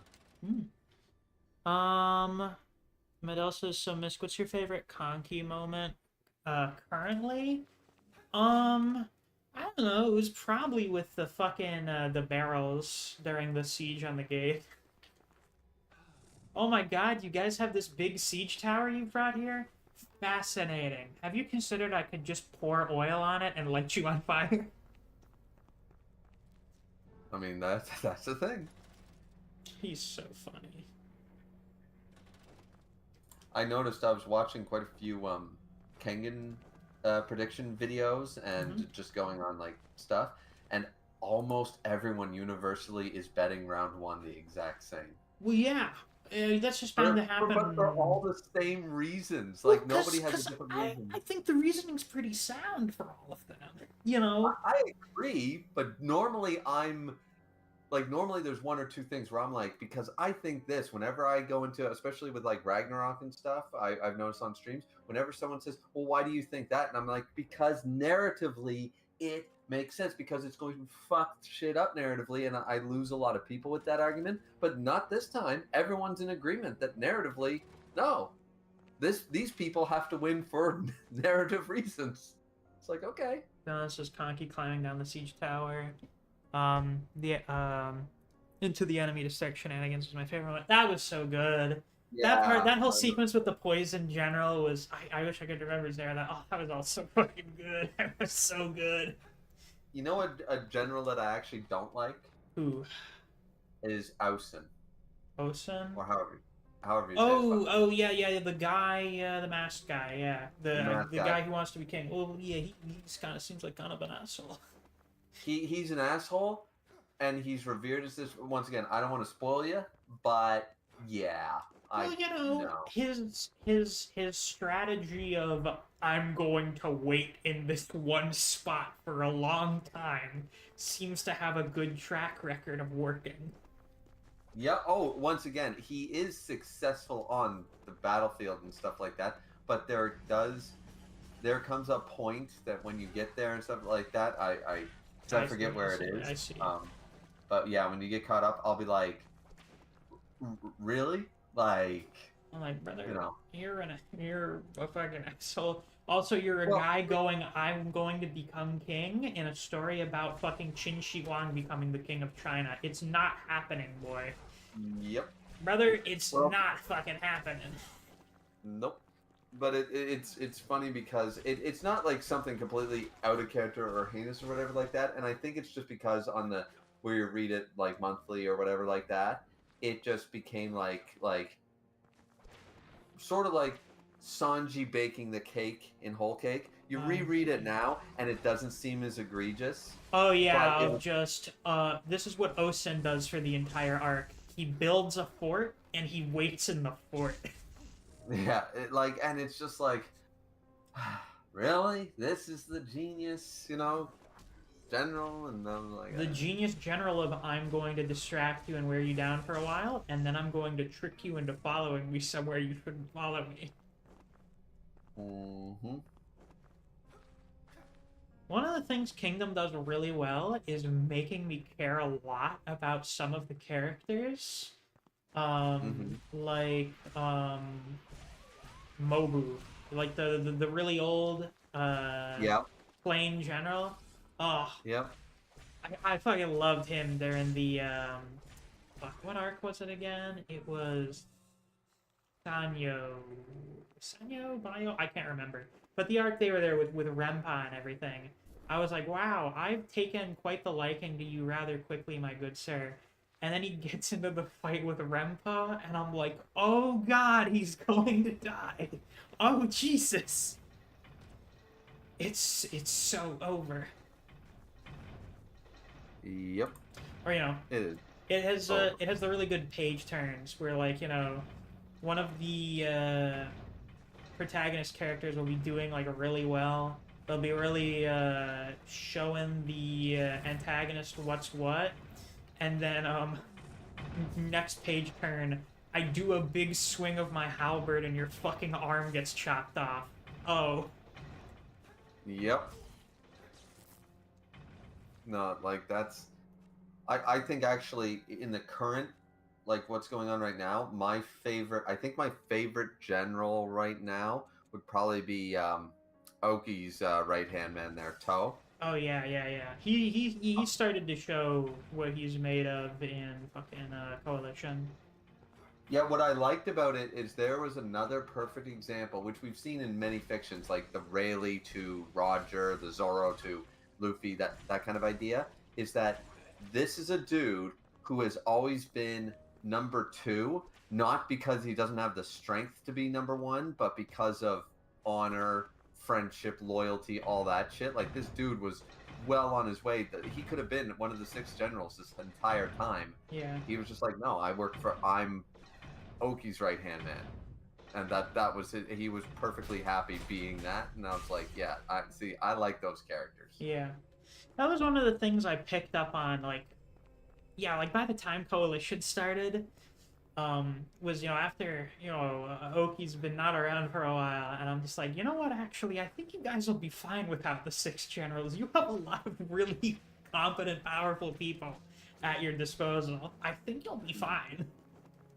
That's what I said. I'm like, yeah, they'll be fine. And the 2nd gen is not bad. No, they're not Like bad the at all. second, you know, you get the Tau army and stuff like that. I like the mountain. What is her? I always mess up saying her name, but the mountain lady. Yeah, it starts with a Y, doesn't it?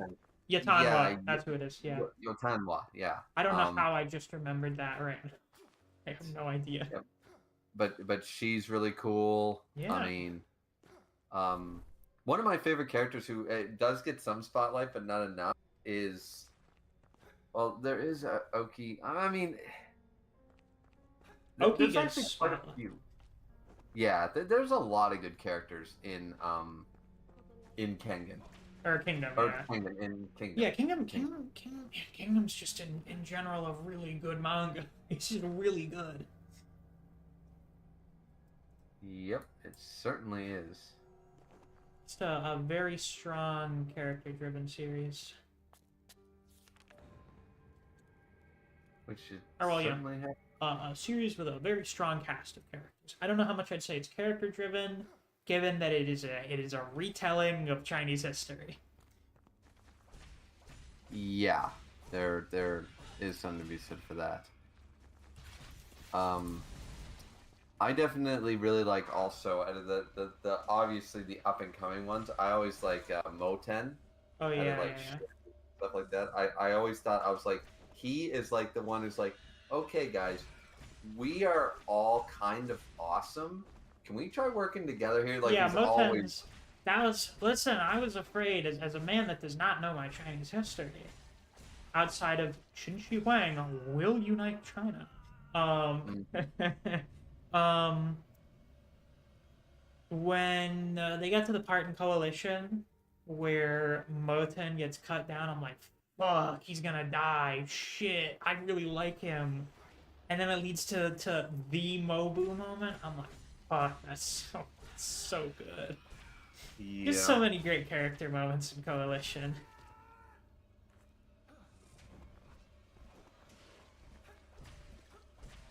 Yep.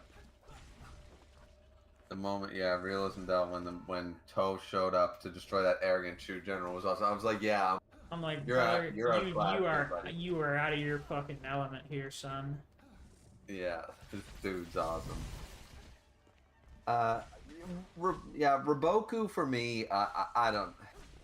I understand Raboku, I guess, but I just something about him I've never liked him. Oh my god, he's so cool, you know. Yeah, you know, I'm fairly ambivalent about him. I think he's neat. Yeah, he's neat. Like, I like him. I would never put him on like my top 5 characters. Like, he'll never touch that, you know. Yeah, I think just at least for me, he hasn't had like a big moment. You know, he hasn't had a moment like fucking Hoken has had multiple of. Yeah. Where it's just like, oh, you're so cool. You're just so Exactly. fucking cool. I mean, he's an inspiration. He's a good lead. I mean, obviously, he's a fantastic leader and a strategist and all these things. But like, just like, Marcus Demon Slayer over. Oh, mid he's T. trolling. He's doing a little trolling. Don't Yeah. you worry. The trash can. Your opinion. I mean, fair. Marcus, it looks like I triggered mid-piece fans in their 1,000 slug episodes and manga chapters. You triggered the one person with a very obvious bait comment. That's funny. Anyway, yeah, Mobu versus Kame was great. That was fantastic. That is true. Yeah. I went and out of curiosity, I went and just peeked at a little clip of that from the Kingdom anime. Man, that shit sucks. Yep. Yes, it does. What a shame, too. What is it with really good seinen manga just getting absolutely dog shit adaptations? Because seinen is just not the moneymaker in the... But it's weird, because, like, Kingdom is very popular. It's a very Yes. popular, beloved series. It is. I just... Once again, I think one of the biggest problems is that people catch on to something that's popular, and then they rush straight into an anime. We need to, while the fire is lit, we got to keep, make as much money as fast as possible. And I always think that there's too little, like, I mean, if you hear some of the horror stories about, like, the Seven Deadly Sins anime and stuff like that, it's like, okay, normally this takes about, 10 months. We need you to do it in 4. It's like, well, you can't do 10 months worth of work in 4. And it's like, and you wonder why the production, the final product, isn't great. I gotta say, I'm truly fascinated by how it seems like My Hero's final season is, or the current season is going to end before the arc it's covering is over, which is kind of funny. That is. I stopped keeping up with My Hero, so. Just know, One for All was gone, and now or All for One was gone, and now he's back again, and I don't fucking know, man. I lost it after the Stars and Stripes debacle. That's when I lost. That was a lot of people. It was just like, yeah, no. But a lot of people seem to have a consensus moment, for people in JJK, it was the Gojo thing. With people in, as you said, in that it was Stars and Stripes for people, for My Hero. Yeah. I'm trying to think, there was another one that I remember that a lot of people said no. Oh, the Grand Magic Games Fairy Tale. I give up. Nope. Everyone was like, fuck this. Nope. Like, I know fairy tale characters are supposed to be like, oh, these are the badasses, they're so cool, blah, blah, blah, blah, blah. But a dude who has been fighting on par with these characters doesn't just get looked at really sternly with a glare and go, no, I'll never win, so I give up. Like, fuck. Yeah, I don't know. Who knows? Maybe he just didn't feel like drawing. Yeah. Maybe he just didn't feel like it. Maybe. You never know. I did like, well, another chapter that now I've appreciated more. I have a problem with the arc, but in Bleach, in the Fullbringer arc, I've always hated the chapter where obviously Ichigo gets stabbed in the rain. Yeah. I hate it. Right. I always hated it. Now, when people basically brought up his PTSD and everything going on in his powerlessness and stuff, I'm like, oh, okay, that's right. He is in an emotional state, so I always hated on that. Now I've come around to sort of being like, it's not done great, but it's not the egregious one. The egregious one is when the Squall wannabe from Final Fantasy VIII shows up and goes, can you trust Kisuke Urahara? The entire arc could have been solved by Ichigo literally going to Kisuke and going, hey, done. Yeah, that is really funny to think about with the knowledge that, like, Isuke's fucking cracked. Isn't Ishin still around in Fullbring? You know, like it's Yes. been a little while, Yeah, but like because he even says to him, he says, when he turns around in the rain, that's what pissed me off. Urahara-san, Dad, not you too. And it's like, Like, what? well, the one there I got, because, you know, what's just been happening to Ichigo for the last several chapters is him just finding out that this guy with this inexplicable power has literally been- turned everyone in his life against him. So it's just like, True. yeah, what else is Ichigo going to expect right now? He's right, so so fucked up at the that's- moment. And that's why I said, after these number of years, I've gone back and go, okay, it makes more sense than my initial thing. Something, because in my mind, and once again, Ichigo right now is very traumatized. He's not in a good headspace when that happens. Right. So I do get that. But once again, why didn't you go to your fucking dad, who at this point you know is a dude who was fighting Aizen? Yeah. Or go to Kisuke, who also, by the way, twice he even says before in the fight later with Ginjo in that very arc, like 5 minutes later, he even says like, "Oh, Uketake is controlling you." He goes, "If he had wanted to control me, he's way smarter than me. He could have done it more subtly. He chose not to, so that I would be able to figure it out. If he was really trying to trick me, he could have done a better job." So he had faith in Uketake about the Soul Reaper badge. And Kisuke had constantly said, "Yes, I put the Hogyoku in Rukia, and I'm sorry, blah, blah, blah." And he punched him for it and said, "Yeah, we'll apologize to Rukia." He helped him beat Aizen. His own father with all this shit. It's like, at no point you thought trusting this shady person, maybe go to the people who have been on your side for 500 chapters now? Like, just maybe? So that's my only dig with that moment, is that Ichigo had the opportunity to go to not just his friends who were obviously being taken over, but he had the option to go to his dad and Kisuke long before, you know? Yeah. So, yeah. That's my only big thing about it. Granted, as you said, at that point, maybe they were struck by the, the sword and stuff, so he didn't know that, right? So, yeah, okay. But before any of that happened, and he heard like Uryu was attacked and stuff, why didn't he, when he heard that Uryu was attacked, why didn't he immediately go see Kisuke or his dad and say, obviously I can't do anything about it. You looking into it, Urahara? Like, so. Yeah. That's always a weird one. It's just like, you know that your dad and Urahara are still here and they're fucking cracked. Why don't you talk to them? Yeah. They are literal problem solvers. Yeah.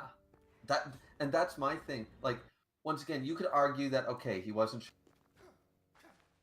People say, "Oh, Ginjo-ken, can you really trust Kisuke Urahara?" It's like, okay, he planted one little seed of doubt from a total fucking stranger who's showing up with candy in a van.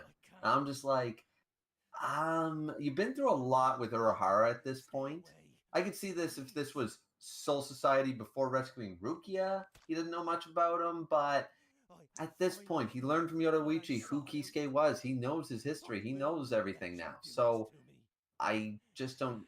It just didn't add up anymore. Urahara's not so shady at this point in the story.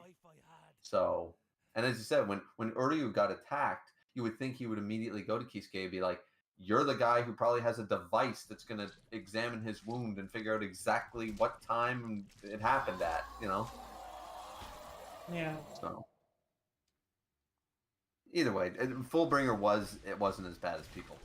No, not at all. I mean, I somewhat like Fullbring. I like the character stuff for Ichigo. I really like, just kind of the character stuff in general for Fullbring. I like the Fullbringers. I at least like Ginjo and fucking, his name's escaping me right now, but, other guy. Well, there's quite a few of them. Mr. Retcon, Mr. Insert Myself into Your Past. I don't know how I'm forgetting his name right now. Oh, Tsukishima. Sukiyaki or whatever. Tsukishima. Tsukishima. Yeah, I like both of them. They're both really cool. Yeah, I just wish we found out. Like there was another thing right there. I mean, obviously they might be able to do something now with it in Thousand Year Blood War Arc, but I wanted to know more about Ginjo. Why is he a substitute Soul Reaper? Like, how did that happen? Like, we never. I'm sure it's in Can't Figure Your Own World, like Oh everything. yes.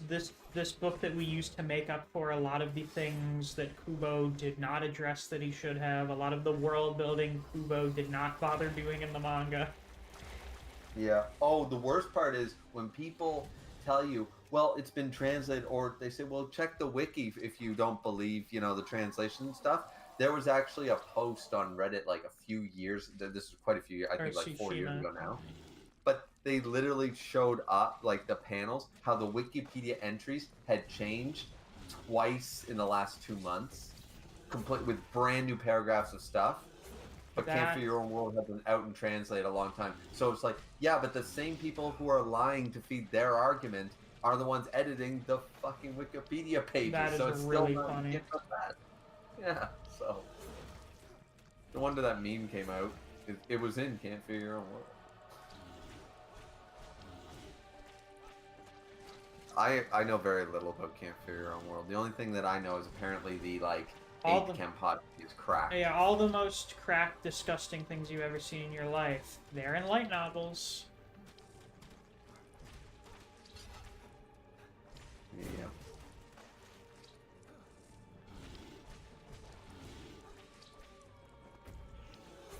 Personally, I think if the big important questions have to be answered in a spin-off, you did kind of a bad job in not answering them in the main series. I would obviously agree with that. Once again, because as much as I praise Bleach and stuff like that, there were still things that were problems, even if they had say, okay, Kubo needs a 3-month break and he'll be back and stuff like that. Everything wouldn't be solved by Kubo having the time to write the proper endings. Because it's just like, man, there's some things here where if Kubo just decided to include them out of nowhere in Thousand Year Blood War, it'd feel really sudden and out of place. Yep. So it's just like, no, I don't think more time now was the solution. I think it was just sort of a long-term problem. Yeah. I mean, because there was things, once again, even some... Ginjo. How is he a substitute Soul Reaper? Obviously, he was the first one. How did they figure this out? What is he like Ichigo? Is he half Soul Reaper, half something? Like, how did he initially become a Soul Reaper? Why did we make him one? What was the purpose of it? And how did he find, if he's a Soul Reaper, how did he find Tsukushima as a small child and shit like that, right? I want to actually know, because as you said, the Fullbringers, actually as a whole, are quite interesting characters. They're not bad characters. Yeah. So I'm good with finding out more about them, But they're, yeah. And as we know, some of the certain, why does Kubo fucking hate the Visors? I don't know, they were so cool when they got introduced, and then it's just like, sorry, they all have to job. They all have to job now. And what's so stupid about that is that they even say that the further you go back, the captains are stronger each generation you go backwards as a general rule of thumb. So why are the soy phones and the youngest captains are winning their fights, but the seasoned veterans for 100 years more than these guys are losing? And not just losing in a tough fight, like in a, oh, well, he got hacked at the end, or there was a sucker punch at the end. No, they just straight up lose. There's no question. It's like, what? Granted, to be fair to the Kensei part in Thousand Year Blood War, Renji would have had a way fucking harder time had Kensei not basically went in as a vanguard and Renji could see how the shit worked, So there was that, but still, it's still setting up Renji for the W, and who's not a captain anyways, Defiant with a heavy heart. The night crux is taking hold of you. I feel a force taking hold. My heart is weighted. My mind is You definitely have to watch your core too, though, man. That's for sure. Yeah, I'll definitely be sure to do that. was meant to grant I mean, shit, salvation. His blood on my hands. we're gonna be doing a trip up to New York in July, and we're taking the train. It's like a 22-hour train ride. I could watch fucking Core 2 then. Yes, you can. A 22-hour train ride to New York. What are you going to? We're going to like I think upstate New York. We got a cabin. I guess this is the new Miscon, except it's mostly just like because we're friends and we have a lot of people we've met through here that live sort of around that area. Though, Oh yeah, yeah. then we have a few exceptions like fucking Tater driving all the way over from Chicago. Damn. So yeah, that'll be yeah, it was a thing we talked about a bit like last year, but we solidified the details. Right. Oh, that sounds fun. Should be. I've been to Newark, I've been to New Jersey, been to New York City. I've never been to upper state New York. Yeah, upstate New York is it's the more rural parts of the state. Yeah. Which I personally don't like New York, but as I said, I was only in airports and cities and stuff like that. I never actually got to go outside of that, you know what I mean? Yeah. If I have to make any guesses, I'm going to assume it's like most of New England that I've been to, Right. which is, you know, nice. Sure.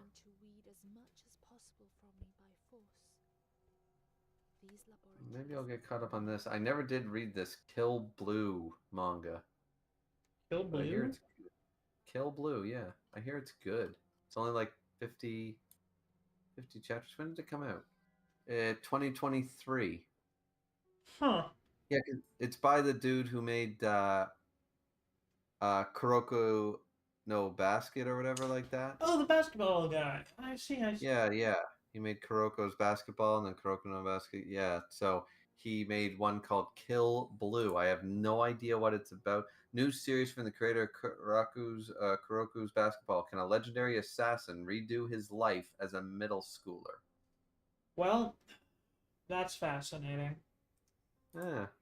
It could be like I always liked Full Metal Panic.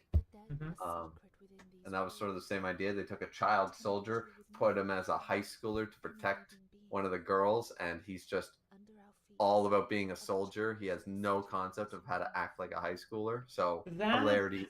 That sort of thing I always like more than what if we took this adult man and made them into a child? Yeah. Very, very true. Yeah. Oh, well, that sounds like a vaguely similar. I go shonen series, can famous hitman, and I go, I see. Someone saw how popular Sakamoto Days is. Yep. God, that chapter today was so good. I haven't been keeping up with Sakamoto Days. Actually, I gotta get caught up on that one too. I'll just say the old man is back. Oh, cool. That's always a good sign. That's usually a good sign. Another one is that I didn't intentionally drop off of it. It just happened. Undead Unluck. I like that series, and I just stopped reading it with no reason to. I just like I was missing the updates, I guess, and I was like, yeah, I'll caught up eventually. And now I'm like, I don't know, 60 chapters behind. I They're did like that 200 now. like 2 years ago, where I caught up on the series, and then I totally fell off on keeping up with it. Like I just didn't make a habit out of reading it, and I was like, man, it seems like the series is gonna end soon. And then it's been 2 years, and I go, oh, never mind. Oh, never mind. That was just us learning about the gimmick of the series. I see. Right. But yeah, I started reading it again like a couple months ago. I think I got like 30-something chapters into my reread, and then I decided to get back to reading Kingdom. And then I haven't read anymore. Maybe I'll try to read some more this week. Yeah, I'll be trying to. I was just putting the final touches because I've got graphics for everybody's lists for the stream. And some of them were easier to make, should I say, because you just copy paste for a lot of people's lists. Yeah, a lot of people got a lot of overlap. Yeah, there is some overlap, but I'm glad that almost everybody's list has at least a couple of unique ones. Yeah. Yours, I think, has About you? 4, maybe 5, Hmm. maybe. Fascinating. Yeah. My buddy Naya's list has not a single overlap with anybody else's, and I'm like, oh, really? shit. Oh, that's Yeah. for a shonen. Spirit is cursed. To specify, Yep. for a top 10 shonen arcs list. Yep. That's interesting. Yeah, that's interesting. That's really good. But this man, when I say I've read 2-300, he's read 2-3,000. The professional. I don't know. I couldn't tell you what he hasn't read. Like he willingly dropped, like he's like me, he doesn't like Hunter x Hunter, but he loves Yu Yu Hakusho and stuff. So he's read up to a point where he's like no, and he's dropped series. Mhm. But I couldn't tell you a series he hasn't read before. Like I wouldn't know where to start with that. He just reads everything. But he reads light novels, he reads everything. So Oh, wow. yeah.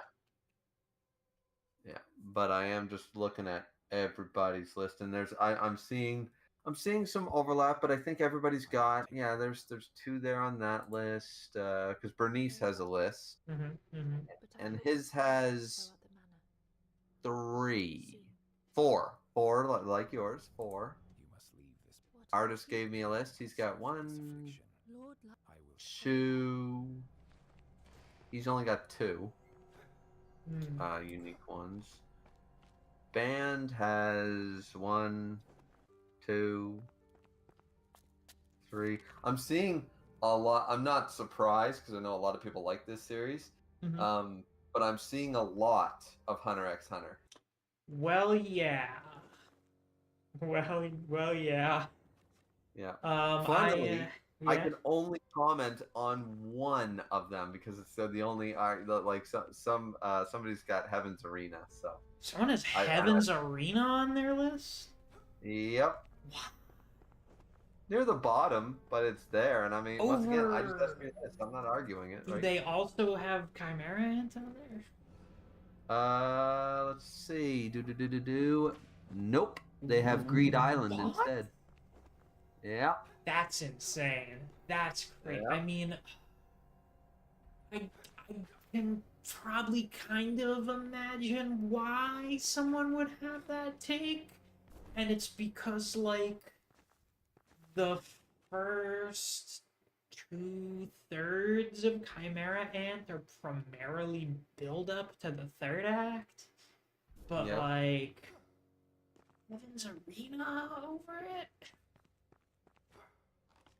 That's an I guess interesting so. one. It's possible too that they are currently reading Hunter You x Hunter know, and just not there yet. That's that possible. I think is the one explanation I could buy. But even then, There you go. even then, I'm like Heaven's Arena over like fucking York Noon. Really? Yeah. That's an Yeah. interesting take. Also got, let's see. Well, there's 2 Hunter x Hunters and 2 Yu Yu Hakushos on this list. So I see. I can see that though. A lot of people like the Dark Tournament. So It is one of the classics. yeah, I agree with that. So as I said, I'm not spoiling anything more, but there are surprises. And what I liked about it was because the way I'm gonna handle this is the same way that that Naya's always handled ones that I've joined of his in the past. Is that you go through and you say, okay, we're gonna go like down the order, but everyone's gonna talk about like okay, here's your number 9, and we're gonna do everybody's number 9, right? And then each person's gonna get their chance to say a quick blurb, blah blah blah blah blah. But and we're sort of having a conversation, but if it's also on someone's list either further on down the line, then that kind of helps because we've already talked about it. So then we're like, okay, and we have another Dark Tournament on the list at this person's number 5 or whatever. It's like, okay, and we just discussed that, and stuff like that. So yeah, not surprised to see it, blah blah, and we get to move on. So for intent for keeping the stream time down, I do like that there is overlap, because otherwise we'd have to have discussions about 77 different arcs. Hmm. Yeah, That would be a that's- lot. Yeah, sounds like a lot. Yeah, but thankfully where there is quite a bit of overlap, it's probably even half that, right? Yeah, that sounds about right. Yeah. Just wondering if there's anything. Where am I going?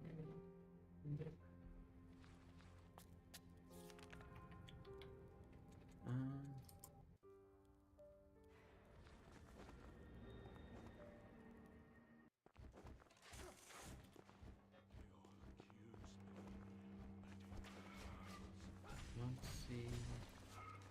Huh.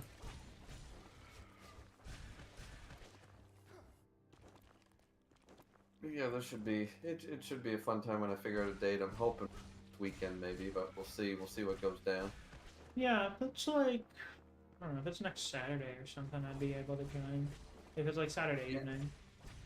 Yeah, I might do it then anyways. That makes a lot of sense. Most people are available around that time. And once again, not everybody's going to be joining the VC anyways. Yeah. So, and that's the other thing. So, not only is it not going to be a total of 77 different arcs, which would be a lot, but also some people who won't be available to join the VC, they just wanted to submit their list. Like Ban said that he probably won't be able to join the VC. He Right. might try, but that'll be more of a, okay, I'll read his number aloud and say, okay, yeah, I get it, or blah blah blah, and then so some of them will be going by two, because Artist submitted a list, but he said he's probably not joining the VC either. But so I don't know. Did Bernice get a better headset or something, or a microphone? I think he mentioned that at some point. Yeah, I'm not sure. Depending on what. Yeah, as I said, I'm gonna send everybody the date. I'm thinking tentatively this Saturday. I'll probably send a notice out to everyone like by Tuesday this week or whatever, and say Saturday, between this time slot, what works for everyone between this hour and this hour, and we'll see if we can find the consensus. Right. That's probably a good idea. Yeah. If I knew how to make those Google Doc things, like there's Oh, you mean availability. a when to meet? Maybe it was a thing where like you get the table and then you fill it out with green. Yeah, a when to meet. Yeah, we use that a lot for like scheduling D&D stuff and whatnot. Yeah, that's what I've never made one, but that's what I've seen it for and stuff. So, but I don't need to figure. It's only not even half a dozen people, so it's not going to be that difficult to figure out anyways. But yeah, because knowing. Oh yeah, continue. I was just saying, because like with me, I don't know what my schedule's like almost within 48 hours these days. So I see. yeah, and what I also hated was like the week before I was sick as a dog. I couldn't even get to the Kengan review and stuff, and here was the worst part. I couldn't even read it because I was like, oh yeah, everyone, don't worry, I'll live react to this whole tournament, and I'm like, next fucking day, it was like I'm getting sick, or next week, I was like, and I was like, oh, and I'm laying there in bed, and I couldn't even like take my mind off it by reading the Kengan chapter. I'm like, I remember you mentioned several months ago that you'd started playing in a D&D campaign. Are you still doing that? Yep. Oh, nice. Have you been keeping that up weekly, or you guys just kind of do it whenever? It's mostly weekly. Nice, We had a bit of a hiatus there around December, around Christmas. Yeah, that makes sense. But it's been going really well. My first character didn't die exactly, but basically I have a new character. I see. So there things did happen. I did not know, apparently. So wait, what did you not know? You got cut off a little. I said I didn't know how to use a rogue properly. I see. So what are you right now I'm a paladin. My favorite. And it is a tank. He is so much easier to use Yeah, And yeah. with rogues, it kind of becomes around doing like a certain loop of I bonus action hide, I do an attack or bonus action study aim or some shit. I do an attack with advantage. If it hits, I get to add stealth damage. It's sort of like a loop of abilities like that. I was told this after my character was quote unquote dead. I see. So I went through like up to level 4 with them. Could have started at level 1 or whatever. Are you guys doing XP or milestone? XP. See, yeah, that would explain you guys getting to level 4 relative. Yeah, so we got to that, and nobody explained that to me, and I didn't really know how it works. And what's funny is that 2 people, the DM obviously, and one other person, are the only 2 who have played D&D before. And I can get why the DM was like, oh, well, figure it out, sort of idea. Yeah. But I don't understand why the other guy wasn't like, hey, you want to jump in VC and maybe I'll try to give you a rundown? You've been running combat wrong this entire time with this rogue. Yeah.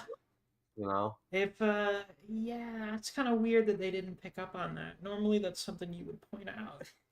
Yeah, because we said the other 3 of us are all brand new, never played D&D before. Yeah. So we knew it was going to be a learning curve and stuff, and that's been fun and everything. But I do admit I love my paladin because I've got extra attack now. I hit like a fucking truck. I divine smite every damn turn. It's fantastic. What the meta is for paladins in order to conserve spell slots is normally you just smite on crits, because anytime you smite on a crit, you double your damage dice. That's what I do. My thing is too. I roll, and I've got a right now. I've got a divine weapon. It does radiant damage, right? So I get an extra D6 or whatever, right? Every time I hit for radiant. Right. And then on top of that, once I hit, I divine smite, and I use my second spell slot so I can roll an extra whatever you roll another 3d8.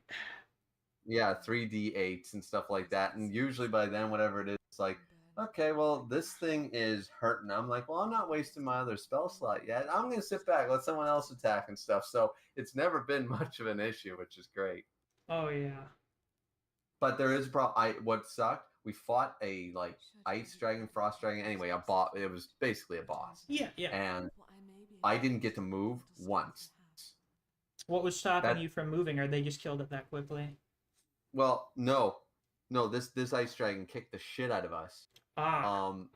We did win in the very end, but he used basically all of the top of this castle was covered in ice, so it was rough terrain, so we couldn't move very easily. So I kept getting bad rolls for that. He used a frost breath thingy or whatever he did, this cone thing.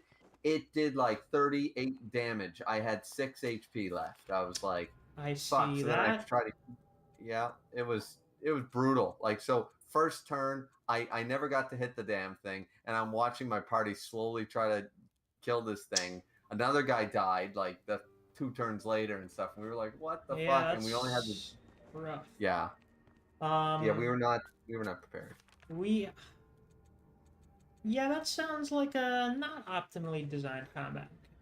I've played so much D&D by now, and I'm surrounded by people running D&D who have game design majors. So I've become quite accustomed to thinking about D&D encounters and, well, just D&D stuff in general from like a game design perspective, and thinking about the way certain things work out. It's just kind of like, yeah, that's not great.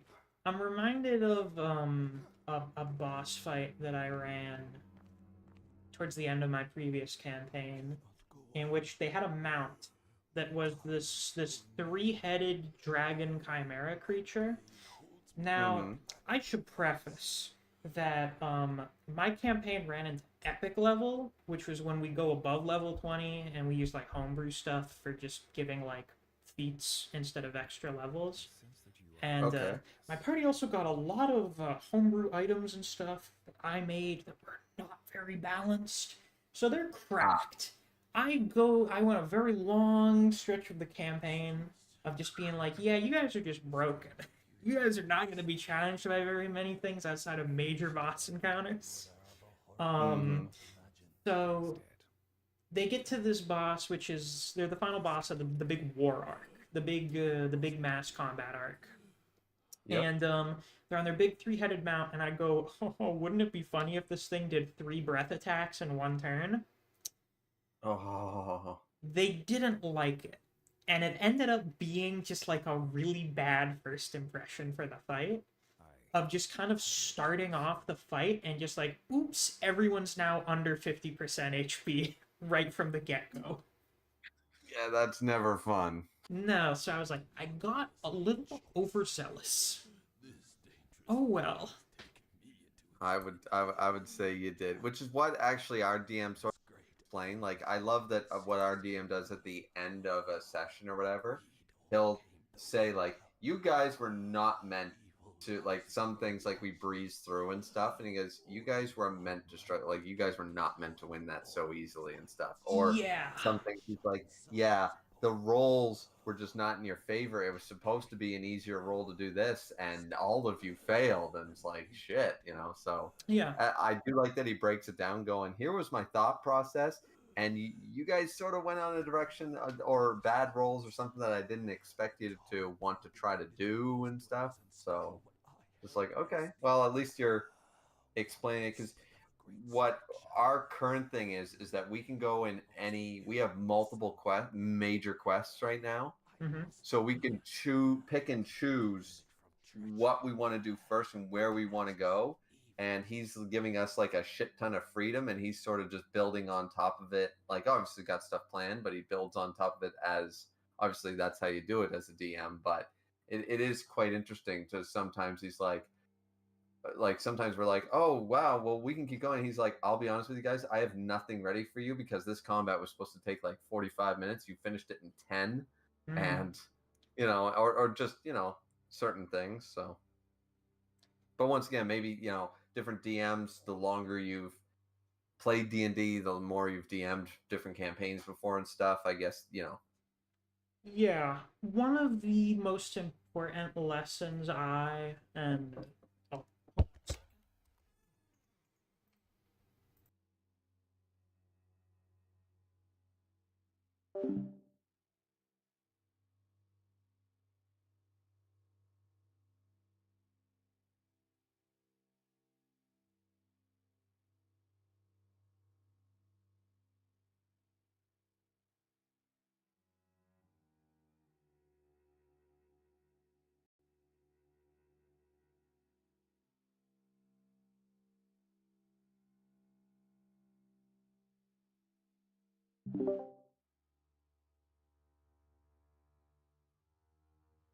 Alright, I'm back. Pardon the interruption. Something very valuable that I've learned, that a lot of us who run D&D have learned, is ultimately you are running the game for your players. And so even if you intend for a fight to be really hard or really easy, that doesn't really matter. Just what matters is letting the players do what they're going to do. Yeah. No, I mean, I guess I'm not exactly expressing it in the best light, Oh, no, I suppose. no, I get what you're saying perfectly. That's just kind of what I've related it to in the past, is just understanding that while, you know, it is important to kind of do what you want to do, you're ultimately doing it for your players. And so you need to prioritize, you know, that. Prioritize player agency and, you know, their success or failure on their own merits over everything else. Don't try and make bosses challenging just for the sake of them being challenging, regardless of whatever your players do. No, exactly. Like he even said, he goes, I didn't expect those rolls to simply go that way. So he was like, so that must not have been fun, because once again, we did beat like that dragon, but I had almost nothing to do for the whole fight and stuff. And he was like, just basically like, sorry about the rolls, man. Like, you know, that's out of my hand. It's nothing, you know. Yeah, that So I always was that really always sucks whenever you like run a combat encounter or just an encounter of any kind, where it's just like, yeah, I really have put a lot of time into this. I want you guys to enjoy it, and most people do, but there's just like that one person where it's just like, man, your rolls were not good. Either your Yep. rolls were not good, or you know, it just sort of happens that the way that your character interacted with boss mechanics is not good. For example, I had a bit of a problem in like the first half of my previous campaign, in which one of the boss encounters that I made relatively early on and was looking forward to a lot just got absolutely fucking washed by having slow cast on them, which lowers their AC, makes it so that they can only do one attack per turn, one action or bonus action per turn, and then their AC gets dropped by 2. So they failed the save on slow, and then they got hit with snare and failed the save on snare. So then they just got strung up like a piñata and beaten to death. And then that was like the whole second half of the fight. Yeah. And see? I was like, I mean, that sucks. So then I was told, do you understand that legendary resistances are a thing? Where for some like really notable creatures, they can get a certain number of legendary resistances in which when they have to do a saving throw, they can just go, I succeed the save. It doesn't matter if they don't even have like a high enough bonus in a certain stat to succeed the save, they can just do it. oh wow, I did not know that. So what I did, what just ended up happening, is every time I ran a boss creature, they would always have 3 legendary resistances. And the problem with this is that one of the player characters, Neve's character, the bard in our party, a lot of their stuff, and a lot of bard stuff in general, is based around doing debuffs.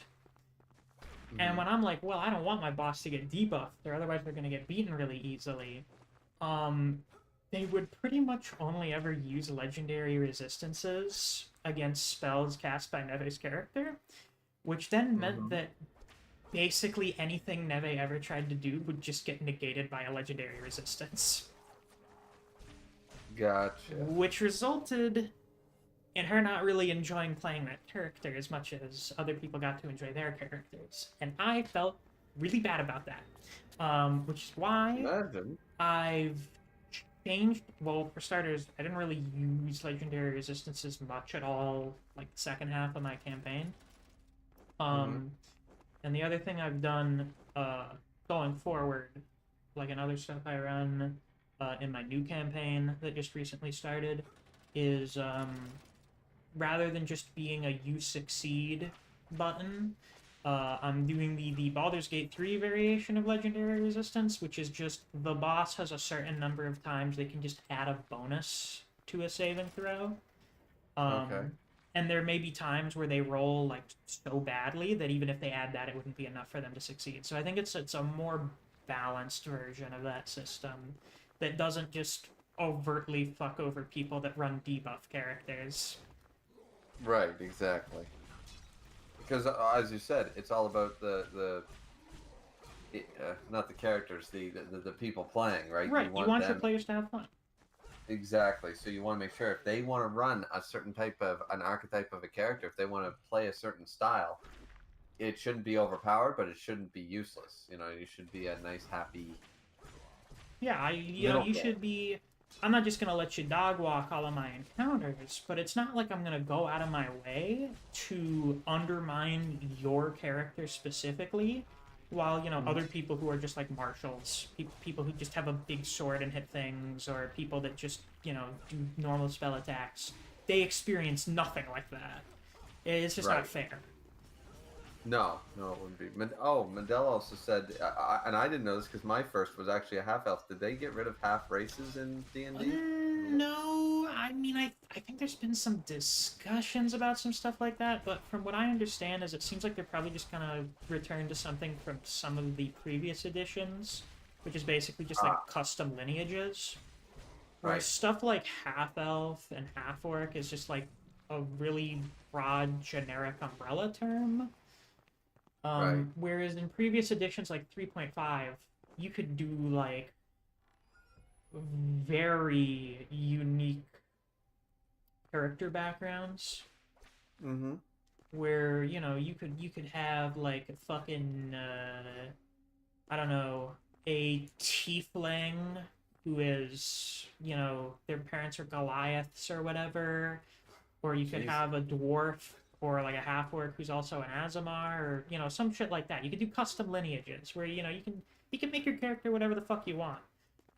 It's not as like arbitrarily confined as like normal 5th edition Right. races. I think Well, that's my what first they're character doing. was a half. I chose a half drow elf. Yeah. Because I like drow. And that was a very interesting because we had to look it up because at the end it said, I think you have one too many points allotted there. And I'm like, no, I gained this from this and that from that. And he looked at it and he goes, oh, this is a pretty good class being half drow, half human. Okay, you Yeah. get, yeah. It's You supposed know, the to. racial bonuses gave me that one extra point. You know what I mean? It was like, because when you make a standard character, obviously everything looks, the numbers should all add up. But Right. when you Or when you applying your roll, racial, and then, you know, you get your racial bonuses. yeah, exactly. That may be another thing that they're factoring in, where there are just certain classes that are just more optimized. You know, certain races just seem to be more optimized for certain classes. And that's a little arbitrary, so I think they're probably changing that. But, you know, you can also always just ignore that, which is the beauty of D&D, Yeah. is you can do whatever the fuck you want, it doesn't matter.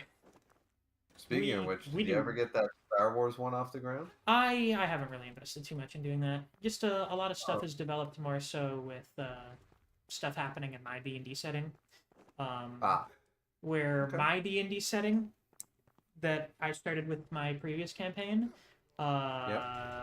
Playfree ran a campaign in that, and then ran a West Marches as a result. That, you know, got a lot of his friends, some of his friends into it, vastly expanded the current friend group, and got a lot more people into D&D. And through that, a lot of the people that have decided to run D&D stuff now have run things that either take place in or are connected to my D&D setting. So now when it comes to me thinking of stuff, most of the time I'm just like, yeah, this is just the next thing I'm running here. I get you. That is a mighty feast you have. That makes sense. That's pretty cool though that it grew like that. Yeah, I'm very fond of it. It's become much more than I ever thought it would be. It is fruitless to try and hear me. Gollum's getting a movie. Oh, For some reason. why do we need a Gollum movie? That's my question. Why? I don't think anyone likes Gollum enough for him to get a movie. Well, I think everyone loved Andy Serkis's performance, obviously. Well, and yeah, stuff, but- yeah. That's what it is. I mean, they're bringing him back to play Gollum, I'm pretty sure. But it's just like, who asked for this? We got a Gollum exclusive piece of Lord of the Rings media last year, and it did not turn out very well. There has to be something we The Hunt for Gollum. Apparently, it was a. It was made in 2009. It's a 38-minute thing, but apparently that's. Oh yeah. So what happened is that got made, and then this new one got announced, and then the fan film got taken down as part of a copyright claim for some reason. But then that turned out to be a mistake, and then it was put back. But yeah, that was a thing that happened. I mean, I sort of get the idea of the Hunt for Gollum in a sense because, like, what you could do with it, I mean, is because, you know, you'd have Legolas meeting Aragorn, you'd have a little bit more insight into Aragorn's character and how he, you know, talks with Gandalf and stuff like that. Like, it would just, at him as a Dunedain Ranger, which we only got to see so much of. Like, it makes sense. Like, there could be some fun stuff, but Yeah, I is think. it necessary? No. Yeah, that's one of the things for prequels for me, where it's just like, is this telling anything that we actually need to know about these characters? No. Yeah. It's not, so like, why are we bothering? Yeah, and that's a big thing too, right? It's like this Rings of Power idea. It could have been great. They But, botched it. as it turns out, as far as I can tell, it ended up being pretty mid. Yeah, to say the least. And it seems, at least one of the issues I've understood it had was, for some reason, instead of just, you know, starting off with one character, focusing on one plot thread, that then diverges out into other plot threads as the story progresses. Instead, what we did is we just started with like 4 or 5 different characters at the same time that are not really connected with each other. It's multiple different stories happening right now. Seems like a really weird thing to do. That is what they did. They basically said, okay, we're gonna have about 4 main characters, and we're gonna follow all of them at the same time. 20 minutes an episode. Yeah, that's a really not good format. That's just especially not a really good way to format if you didn't like one, because sometimes they split up the episodes not in a bad way. They would basically say this episode is like basically 80% this plot line, and if you didn't give a fuck about that plot line, it was such a fucking boring episode. You're like, can we get back to the fucking thing at the end of the last episode? Like, goddamn, I care about that. Yeah, I mean, I suppose, you know, that's a thing that'll happen in anything where you got multiple different plot threads going on at once. But just starting it off with that way is just not a good way to introduce your narrative. It's just not efficient. No, not at all. Especially since it opens up with the butchering of Galadriel as a character. I'm like, this isn't gonna be great, is it? And then it continues to just make one poor decision after another. I'm just like, no wonder Peter Jackson left this project. He was like, you guys are doing everything wrong. Remember, kids, don't trust Jeff Bezos' passion projects. What that was the worst thing, is that, like, okay, there was enough money there. They had like it was like a fucking $1 billion TV show. Yeah, it's like the most money spent to make a TV show, and I'm sitting there like, okay, did they not hire, like, obviously Peter Jackson was attached for a hot minute, but it's like, why wouldn't you get people who obviously, you know what the problem was?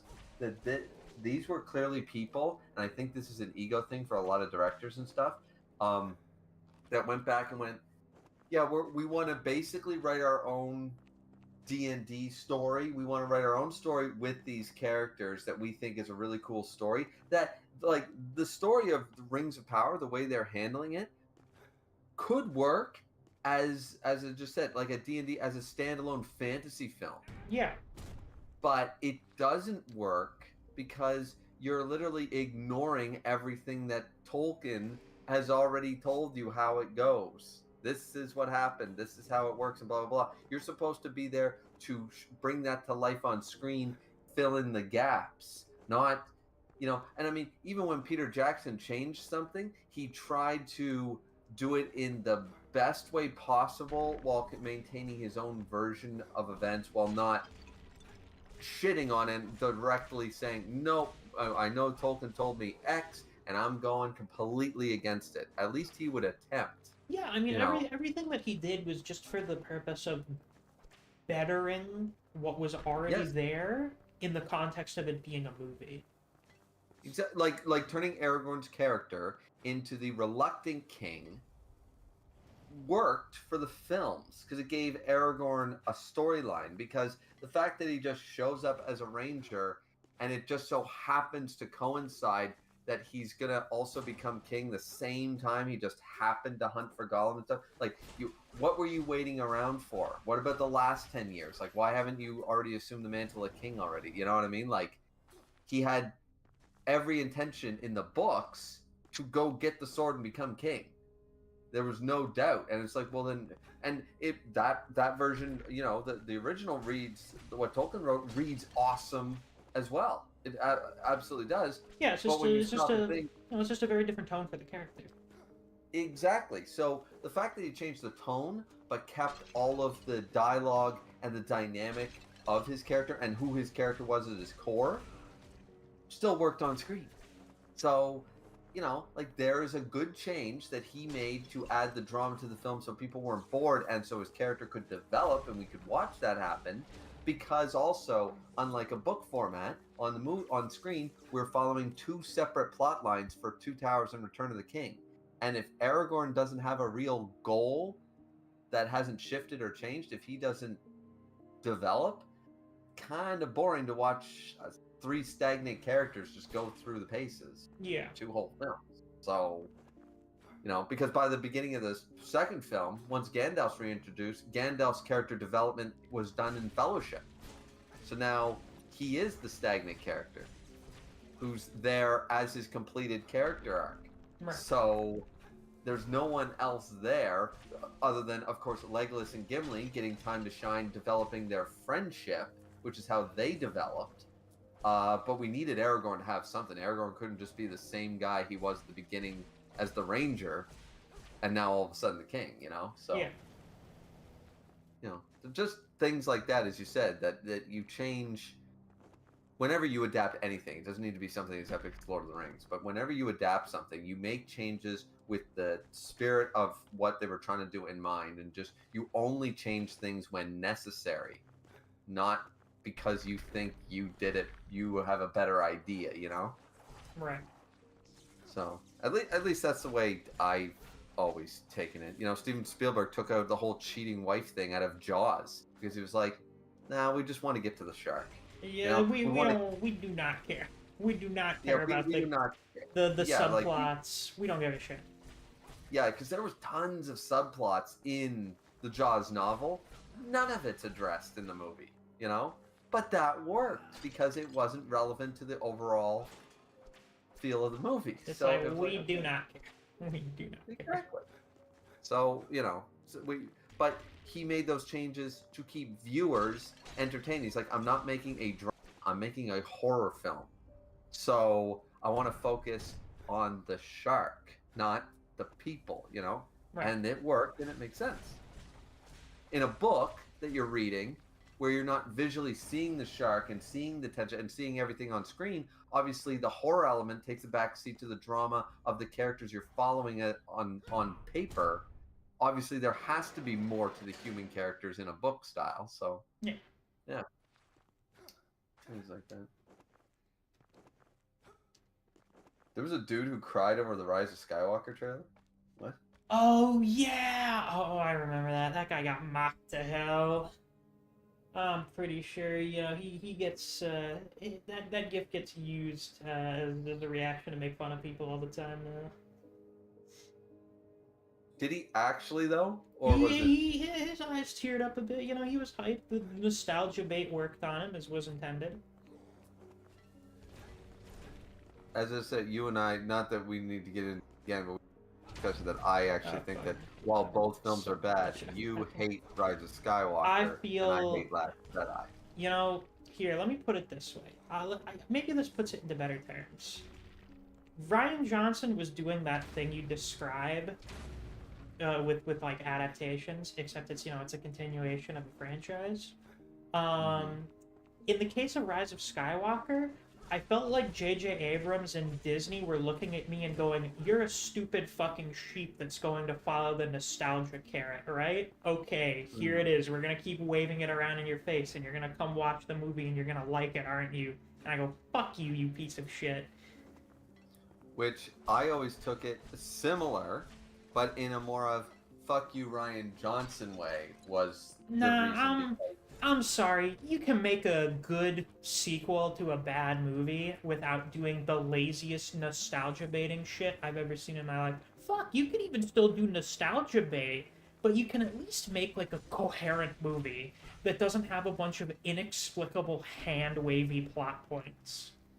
Oh, I agree that the movie's not great. My only is because basically The Force Awakens sets up a bunch of plot points. Rian Johnson took none of the notes, decided to do his completely own thing with it, and ignored the direction that Force Awakens set up. And then when J.J. Abrams took over for the 9th one, he said, "You just fucking torched all my fucking plot lines. Fuck you, I'm making the movie as though number 8 was made by me, and I'm ignoring all the changes you made to my plot points." And he basically made, it feels like number 9 would work for the most part if number 8 had been the proper bridge that it was supposed to be, but it did feel like two egos. Like Rian Johnson's like, no, I think that my way of doing Snoke and Kylo and Luke Skywalker and all these things, maybe if that better. dumb bastard didn't decide to bring his mystery box movies to fucking Star Wars, the problem would have been avoided. Yeah, once again, I don't think that was the problem. I feel like both of them had a bit of an ego. They wanted to make the direction they wanted, and both of them, I will just say this, both of them were stubborn as fuck. You know what would have been Rian better, honest to God? You should just fucking... if you're gonna have Rian Johnson go, I want to do things that haven't been done in Star Wars before, just let him do the whole fucking trilogy, for God's sake. They were gonna give him a trilogy of, like, just, you know, some new part of the timeline or whatever, something that hadn't been covered. But then, you know, people... The Last Jedi was very controversial, and we don't want to do controversial things as our big mainline product. So then they scrapped that, I guess, along with every other Star Wars movie project that's been proposed since The Rise of Skywalker. Yeah, but either way, you're right. It would have worked either way. Why they decided to not only give creative license to the directors in the first place while changing directors for the middle film was the dumbest thing. Either give Rian the whole thing or give JJ the whole thing. Because the reason that both Last Jedi and Rise of Skywalker are bad is because the two movies don't connect whatsoever, and you feel it in both films. Last Jedi doesn't connect to 7 and 9, and Rise of Skywalker connects to 7, but doesn't connect to 8, so we lose our bridge and we're falling down the fucking Balrog pit here. Like, it's like, what the fuck? You know? So, I just, you know, either way, somebody else, it could be neither one of them. Like, I'm not saying that JJ what was fucked up is that 9 was originally supposed to be directed by Colin Trevorrow, I think. It was supposed to have another different director. But then there was... You know what they think that? It worked for the first trilogy. That's why. They thought it worked the first time, so it would work again. And what I understand is that Colin Trevorrow ended up leaving because of creative differences. I guess Disney didn't like his idea well enough. It seemed like it was going to be fairly interesting, but alas. I mean, the stuff from it's all out on the internet. I think it was going to be called, like, Duel of the Fates, something like that. It seemed like it was going to be pretty interesting. Certainly more interesting than The Rise of Skywalker. Yeah, like, once again, I will agree. There were differences there. Like, they tried to at least recover Luke's character a little bit in there. Like, it was the small things that I liked, that just a little nods to, okay, we know everyone fucking hated this in Last Jedi.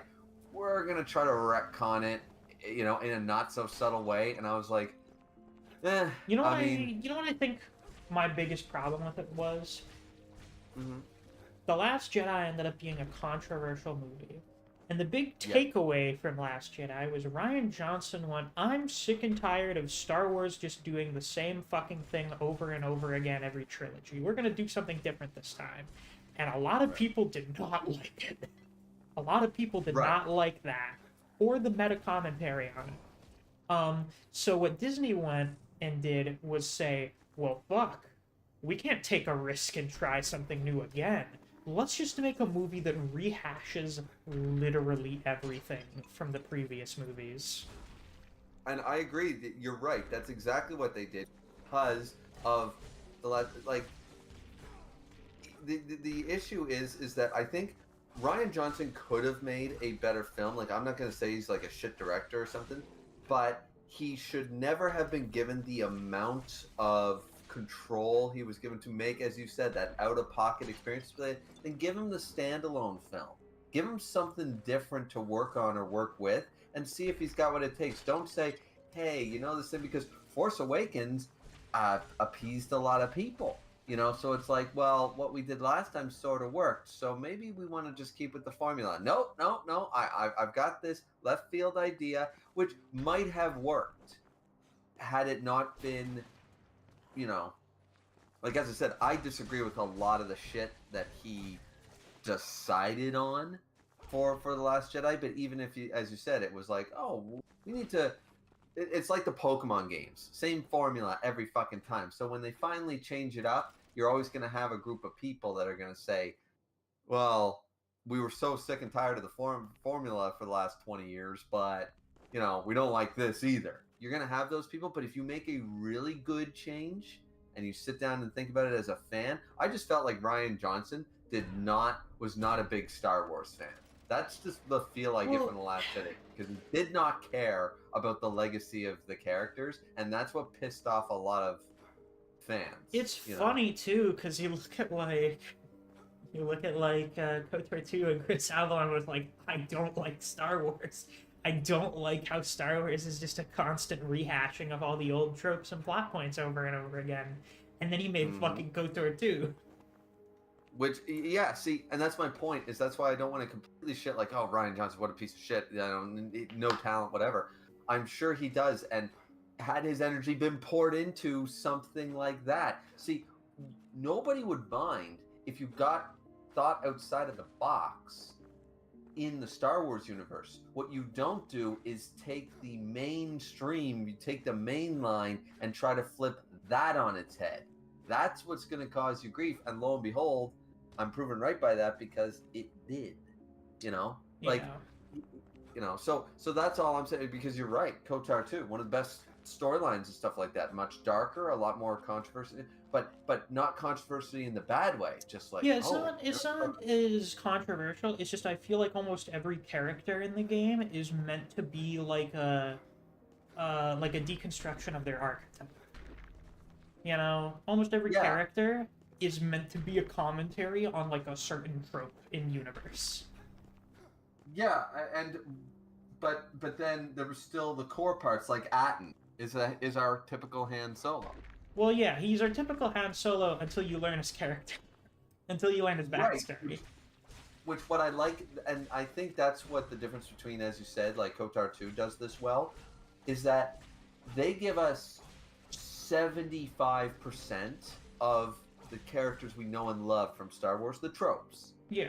And then they twist the last quarter of it, last 25. They tried to do the opposite numbers. They take all the tropes and then they add a little twist onto all of them. They're all on the surface level. The classic tropes. You've got your old wizened mentor Jedi character. You've got your suave, smooth-talking scoundrel. You know, you have the robot. You got the droid. And the disciple.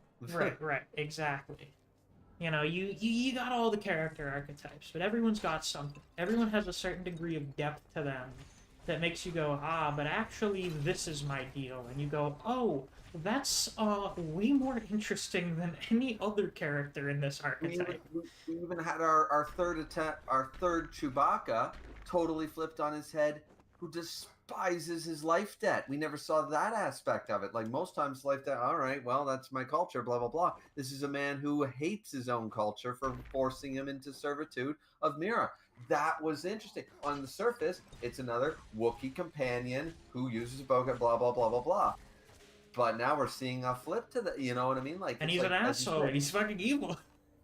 Exactly. So then that was Hanar. So like, that's what I'm saying, is that it was surface level, but as you said, with a twist. And as I said, like a number. The problem that I think that Ryan did, he didn't try to twist it. He tried to give you the last part as the nostalgia or the trope, and he wanted to remake the majority of the characters. What he did is no more of the tropes. Nothing recognizable. We have to get rid of everything. And which I'm like, yes, that's fine, but like you have to work your way into that. You can't go from this is literally A New Hope again because people didn't like the prequels, so we have to do OG trilogy nostalgia to fuck all tropes and nostalgia. You can't Fuck just the do last that. ever movie. You can't just do that jump. You No. can't just do that and it not be super jarring. Yeah, like as I know Mark Hamill took his tweet down later, but as I said, I fundamentally disagree with everything you have done to my character. You know, and he was just brutally honest. He goes, "This is not my Luke Skywalker. This is not the direction he would have taken." And he explains, and there is a video essay later on, and it was only like 4 or 5 minutes, but he actually goes on to talk about, like, Mark goes through the pace. He goes, in Empire, there was this, this, and this. By Return of the Jedi, the Emperor, and it's actually quite interesting to hear it from Mark's perspective, going, so basically saying that, yeah, so the guy who went through all this would never be in the situation he's in The Last Jedi. No matter what happened with Kylo and stuff like that, none of that would have forced, like, he's just, that makes no sense. Like, you took away his character development from Return of the Jedi to write this. And he makes a really good, like, I forget the whole argument, but he makes a really good point, like the way he describes it. He goes, so how would he ever have, you know, like, none of that? So, I even think The Last Jedi could have worked somewhat well as a follow-up to Force Awakens, because I think one of the something that helps KOTOR 2 work as well as it does is the fact that it's KOTOR 2. It's that it's the sequel to KOTOR, which is like if you took the entire original trilogy and you distilled it into a game. Yep. It works as well as it does because you follow up what is, and I don't mean this in a bad way, like the most standard Star Wars story possible. Yes, it's basically, it's 99% New Hope with Empire and Return of the Jedi mixed in at the end. Yeah, it's just, oh, what do you know? We've got our ragtag resistance group working together with the Jedi, fighting against the Sith and their evil empire, going to destroy their giant spherical super weapon that they're going to use to rule the galaxy. That's just fucking Star Wars every time. And having evil C-3PO with a gun, which is such a great idea. Of course.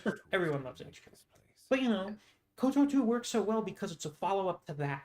You followed up the most quintessential Star Wars story ever with a deconstruction of Star Wars. Exact. And see, as you said, because it was the standalone sequel, it worked.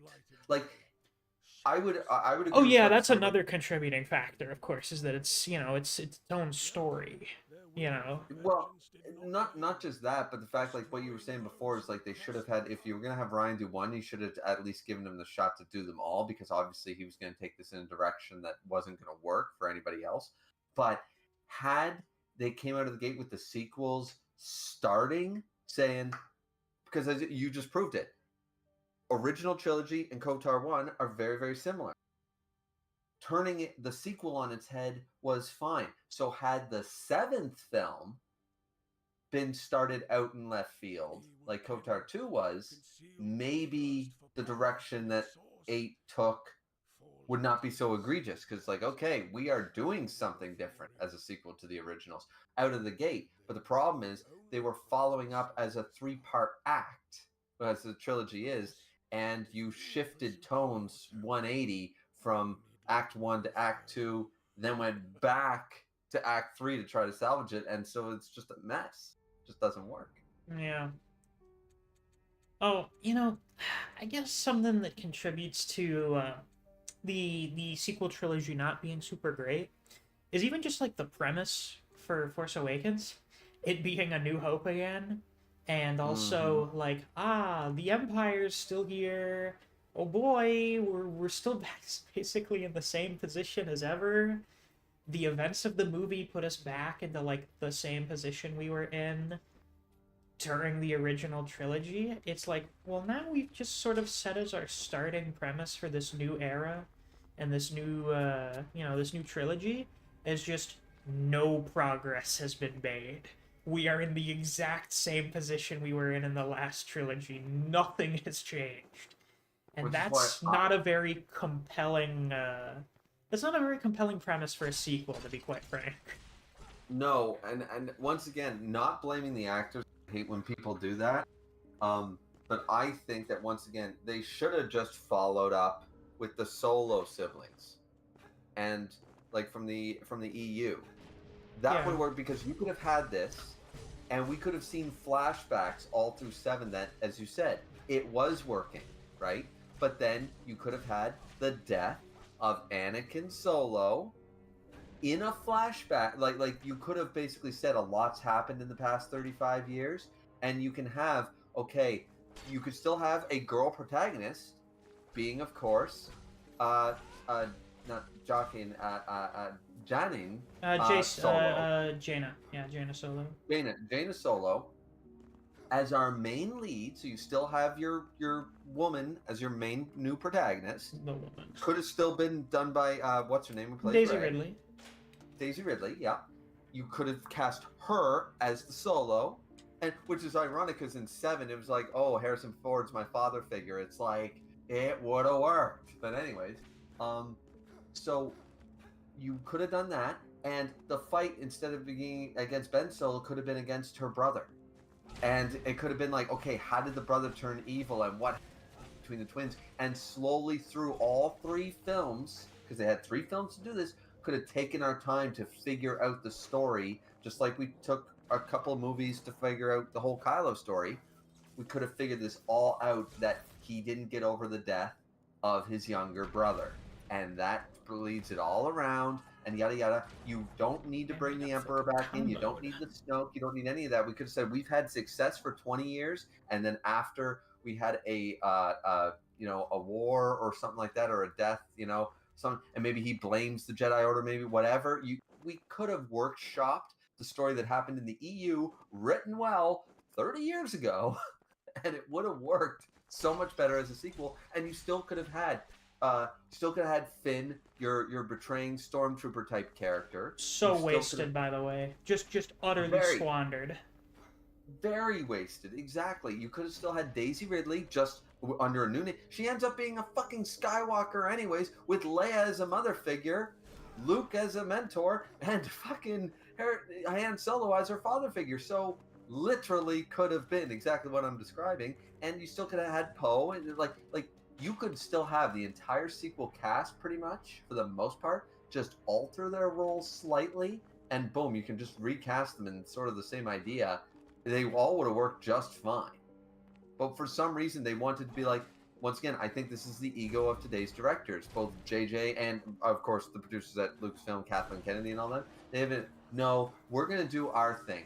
Because it's already done in novel, we don't want to do that again. Yeah, we want our creative licensing to do our own thing here. Yeah, we want our own originality. We want to stand on our own, and we want all the credit. It's an ego trip sometimes, I think, for these people. It's like, and I'm just like, yeah, no, that's you need more directors like Peter Jackson who are like, yeah, I'm making this because I love Tolkien's story, and I think it's the greatest story ever told, and I'm just grateful to have the opportunity, like, you get to make a sequel to Star Wars. Why don't you humble yourself, all of you, and just go with what, you know what I mean? Because that was one of the things in the EU back in the day that people loved, the death of Mary Jade and the fact that one of the Solos turned evil and stuff like that. Like, there were some bad storylines in the EU, I'm not saying that, but that section everybody liked. So, I mean, it could have worked, Yeah. It's too bad. It is a shame. Yeah. Well, we still got all these Disney. Like, I've enjoyed most of the ones that I watched, the Disney Plus. You gotten around to watching Andor yet? No, actually, because funnily enough, I finally watched the first 2 episodes of Kenobi this weekend with my dad. I finally convinced him to sit down and watch. I see. So once I get through Kenobi with him, then I'm going to Andor, and then I'm going to Ahsoka after that. God. Yeah, because I want to see Ahsoka as well, but I do want to see Andor. But yeah, I just stopped. I got so busy, man. I haven't watched like literally new TV or even like a full sports game in months. Oh wow. I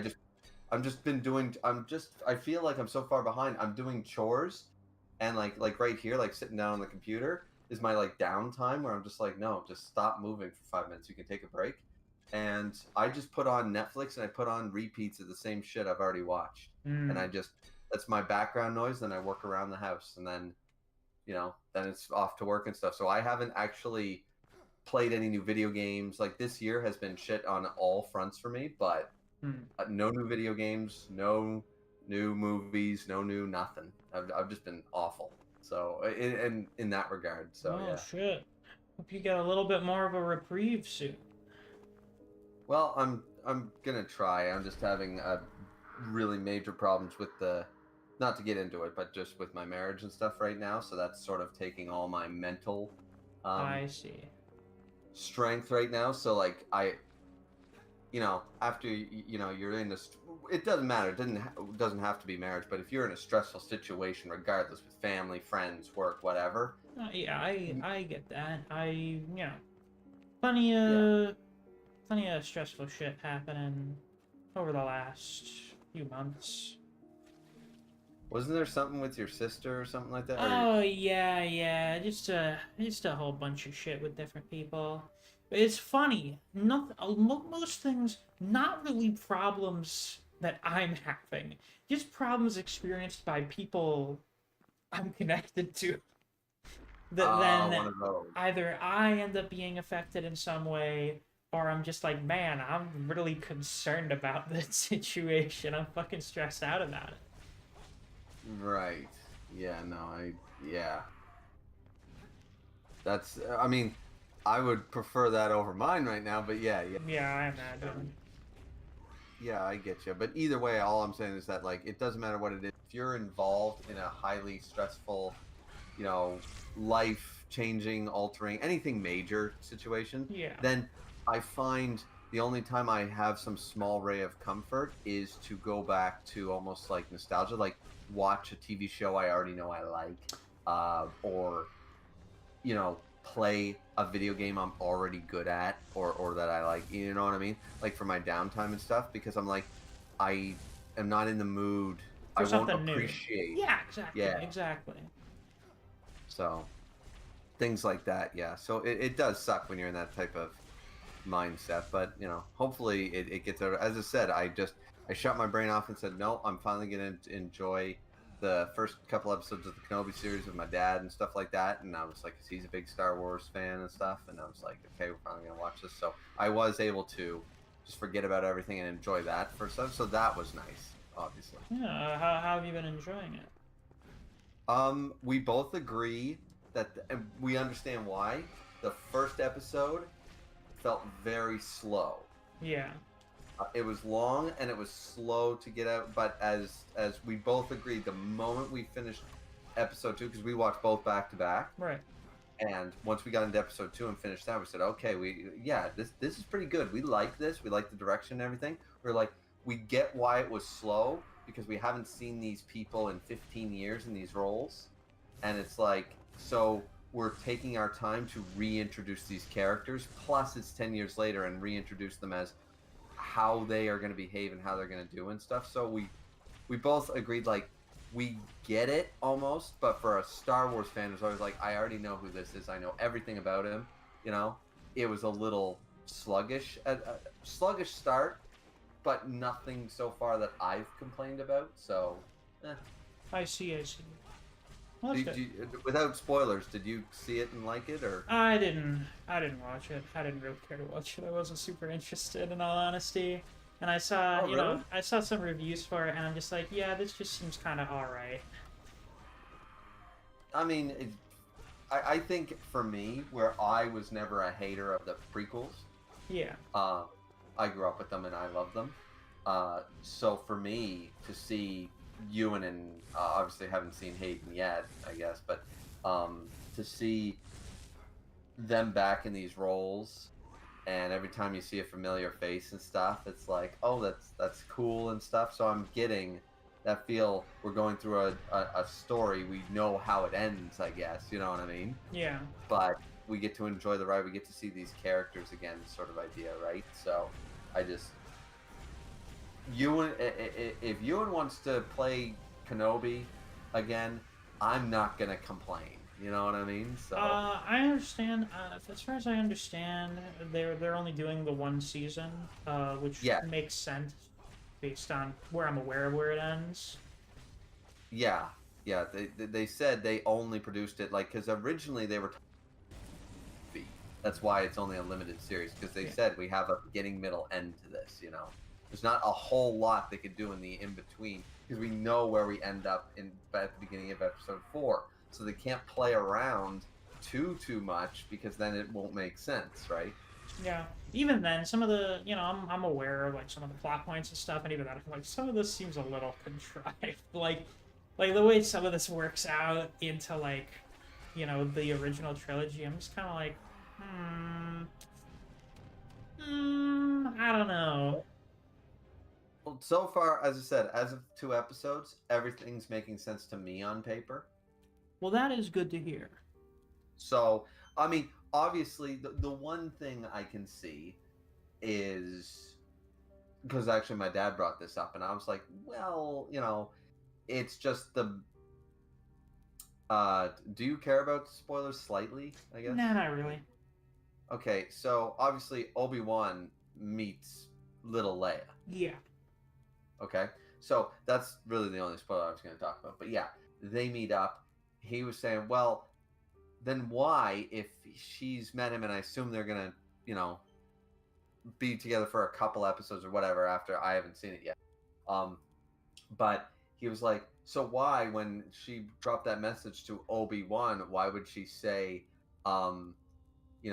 years ago you served my father in the Clone Wars? He goes, yeah, that's true, but why wouldn't she say, remember when you met me at this blah, blah, blah? And I was like, well, here's the thing, is that she was sort of being, boarded at the time, didn't have a whole lot of time to record a message for R2 and just be like, yeah, hi, so we're not going to go down memory lane right now. You were General, and right now I need your help. I'm going to be... Leia was very straight to the point in that R2 message. I was like, it wasn't exactly time for reminiscing, so if she met Obi-Wan one time, in actual fact, it would make sense that she would know that they were over Tatooine and the escape pod and stuff if she's met him and knows where he is. You know what I mean? I was like, It makes sense. It would specifically make a message for Obi-Wan Kenobi knowing that Tatooine was nearby. So... Yeah. I just think... okay. I feel like him... him doing, this mission to protect Leia seems really contrived, when I feel like if you want to do an Obi-Wan story that takes place in between episodes 3 and 4, I'm like, just have it be something involving him and Luke and, the Lars on Tatooine with stuff going on there. I feel like that would be perfectly interesting that way.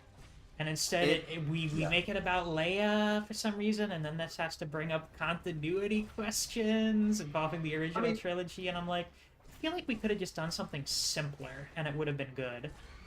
Could have. It does make sense to a degree here, though, because just the way I think the direction of things is going to go down, plus the whole... Yeah, it's a little contrived, but the whole reason is just from episode 1 or whatever...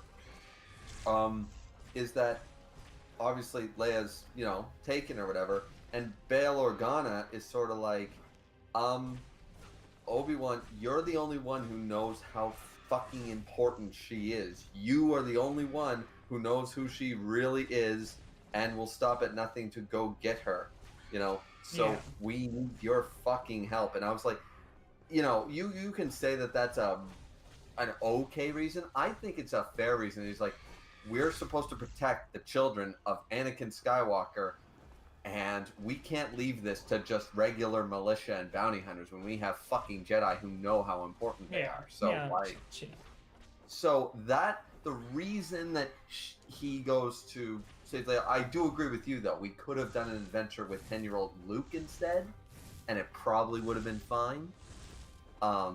because in episode 4 he goes, I think he might have been talking about old Ben. Do you know what he's talking about? Because he does say he knows of old Ben. He knows he's kind of a strange old hermit. Like and when he immediately wakes up from the Sand People, he goes, Ben Kenobi. So he's clearly met him before. Yeah. In episode 4, so you're right. It wouldn't hurt continuity if they had a small adventure when he was a kid. You know, so. Yeah, I suppose that I think that was an excuse to not just introduce Leia, because they're doing a little bit with Leia's character being adopted and stuff, but being a senator's daughter and stuff. But it was also just kind of cool to see returning Bail Organa and stuff. Yeah. I guess. So. I'm anyway. You know, I suppose that's not one of my problems I have with a lot of the Disney Star Wars stuff. Is so much of it seems to be built around, oh boy, isn't it cool seeing this character / actor again? And I'm like, yeah, that is cool. Are they doing anything particularly interesting? Sure. Is the story they're involved in particularly good? I much prefer stuff with, like, new characters, new events, stuff that sort of fleshes out. Like, taking less prominent characters and fleshing them out. That's one of the things I really liked about Andor, is that they make Mon Mothma into a way more interesting character than I think she ever was in, like, honestly, any other piece of Star Wars media. She's the Rebel Alliance, for God's sakes, and we see her in one scene. Yeah, the stuff they do with her in that show is all really interesting. Like they make her a very good character in that show.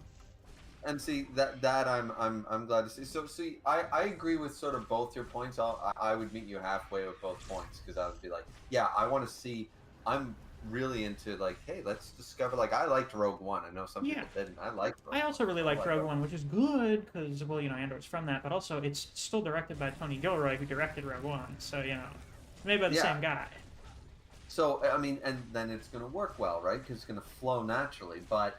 The thing is that I do agree to a point where it's like, yeah, okay, oh, it's so cool to see this familiar face, but are they doing anything interesting? I'm like, depending on how on-screen involved they are, like, in your face, I don't mind if they're just there to say, hey, remember me stuff, and I'm like, yes, I do, and I love you, you know what I mean? Yeah. So, depending on how prominent a role they're given, then, as you said, because if they're given a super, like, in-your-face prominent role and they're half the screen time, but they're not actually doing anything, then I agree with your point. But otherwise, I'm like, yeah, I'm good with just seeing familiar faces in the background for a scene or two, just for the sake of it. And I'm like, yeah, that's cool, you know?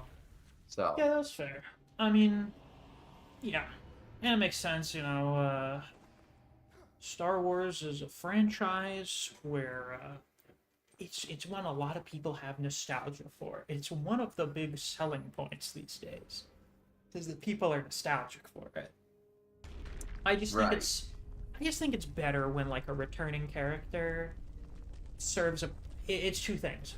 One, I feel like when we have so many stories focused on just returning characters, especially ones that have already had a lot of prominent focus, it just makes the world feel really small. Like, that's why that's why I was really glad when it's just like, yeah, the Skywalker saga's over. Any more stuff that we're doing now is not going to be related to the Skywalkers. I'm like, great. Because when you have a whole giant setting, literally a whole galaxy, but the only thing you ever seem to primarily focus on is just this one lineage of people, it ends up making the world feel really small. It makes it feel like there's a lot less in it than there actually is. So when you always focus on the same characters over and over again doing everything, it makes it feel like there's just not really as much going on as there could be. Exactly. Like, in the sequels, we should have still had moments of the original cast together, like, you know what I mean? But, which we never actually really got, and that's a fucking sin. So you brought back all the actors. Carrie Fisher dies during the filming and stuff, so we don't have another shot at doing this right, and you never put them on screen together for a nostalgic moment. Yeah, and, if you're gonna have your trilogy be based largely around nostalgia bait, you could at least do the nostalgia thing, but then you never fucking did it. Right. Yeah.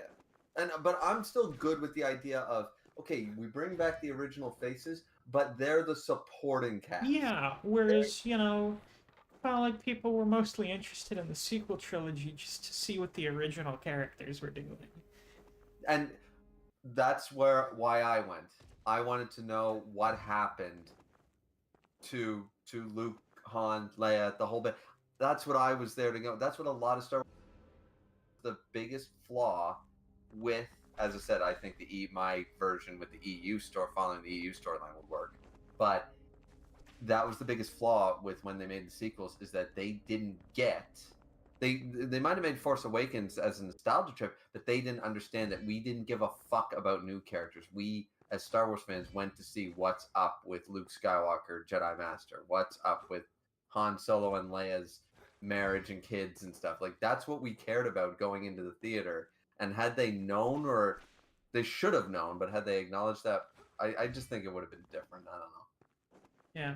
And, you know, the other thing, of course, is if you're going to have a bunch of returning characters, have them serve, like, a purpose other than just being there to wave at the camera and go, hello, do you remember me from this movie that came out 30 years ago? And I go, oh my god, I do recognize you from that movie. Yep.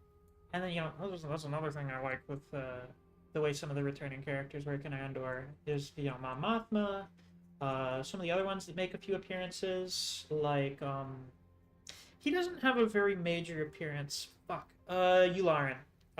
He's more prominent in the Clone Wars, but, you know, he shows up. He has that one brief appearance in A New Hope at the big fucking, the round table of the Imperial leaders. Why does he show up in Andor? Because the Imperial Security Bureau is one of the most important, groups in the show. He has a fucking reason to be there.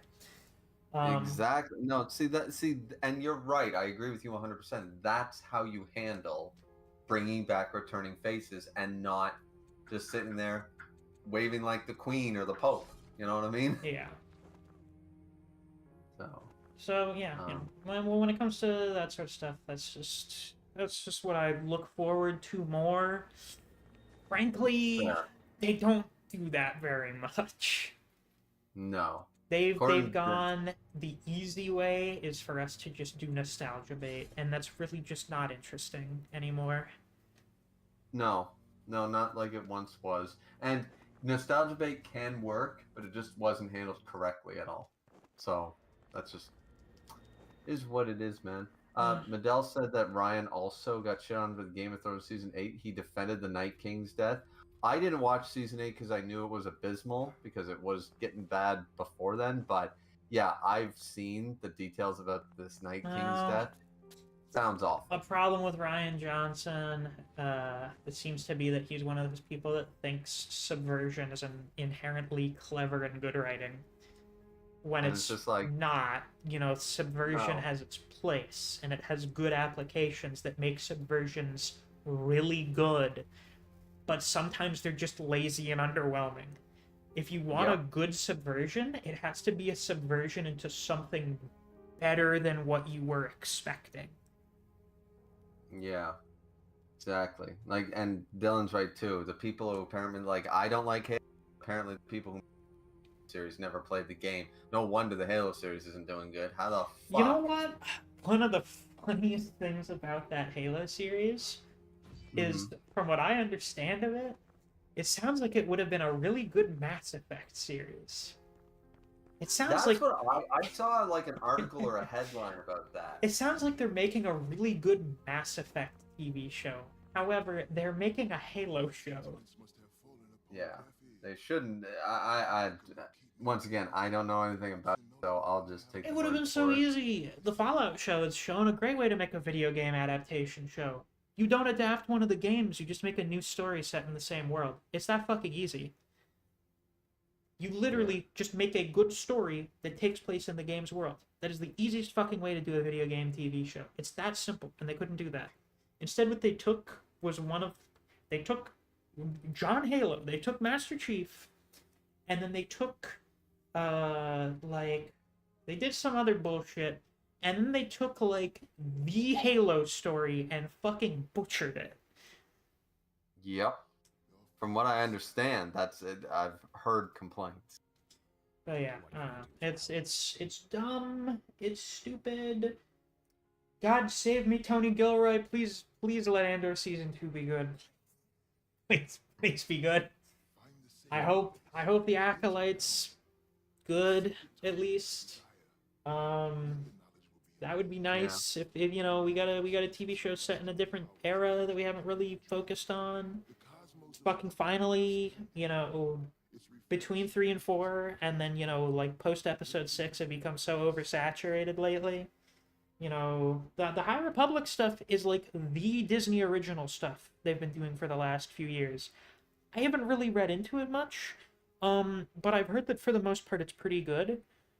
So, you know, if they invested a little more in their, like, purely original material, I think that would probably be a good idea. I've seen the ripples, a presence I cannot fathom. So you've met our goddess. She fell to this land and is scattered across it. Junus is buried deep below the cathedral, but it is said her spirit lives on. Had one good fight between Spartan and the Arbiter, and that fight was good.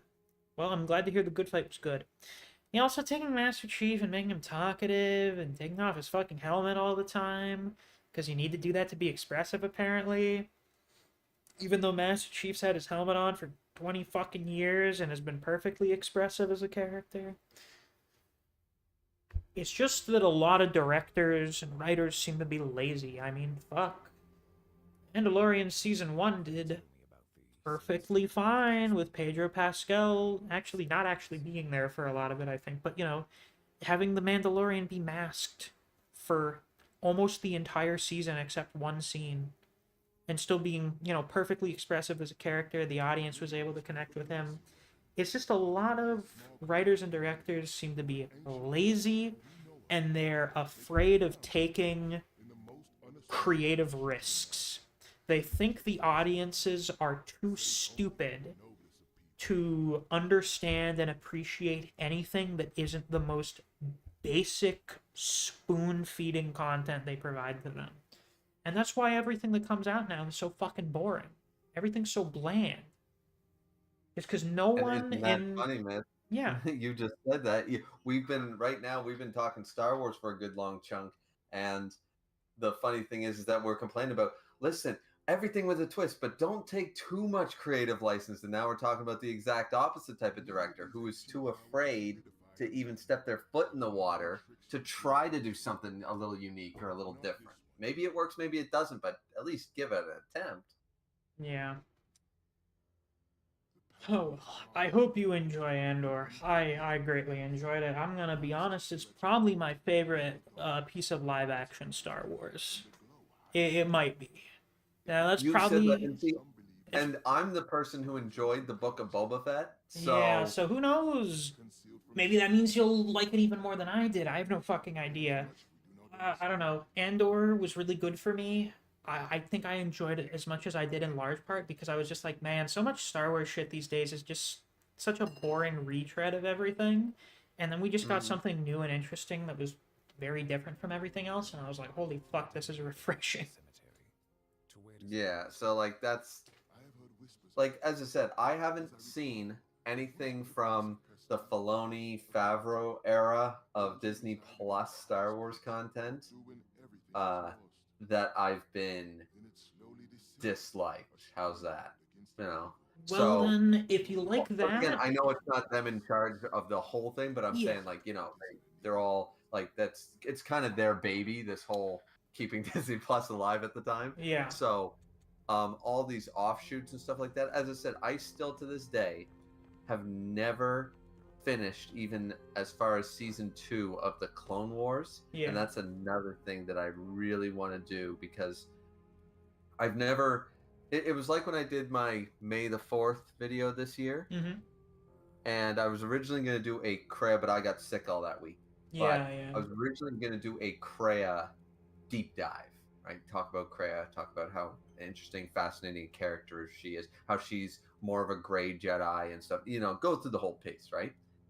But when I did end up, oh shit, I need to produce something, I was like, video game tier list this time. Tier lists, like the easiest content in the world to do.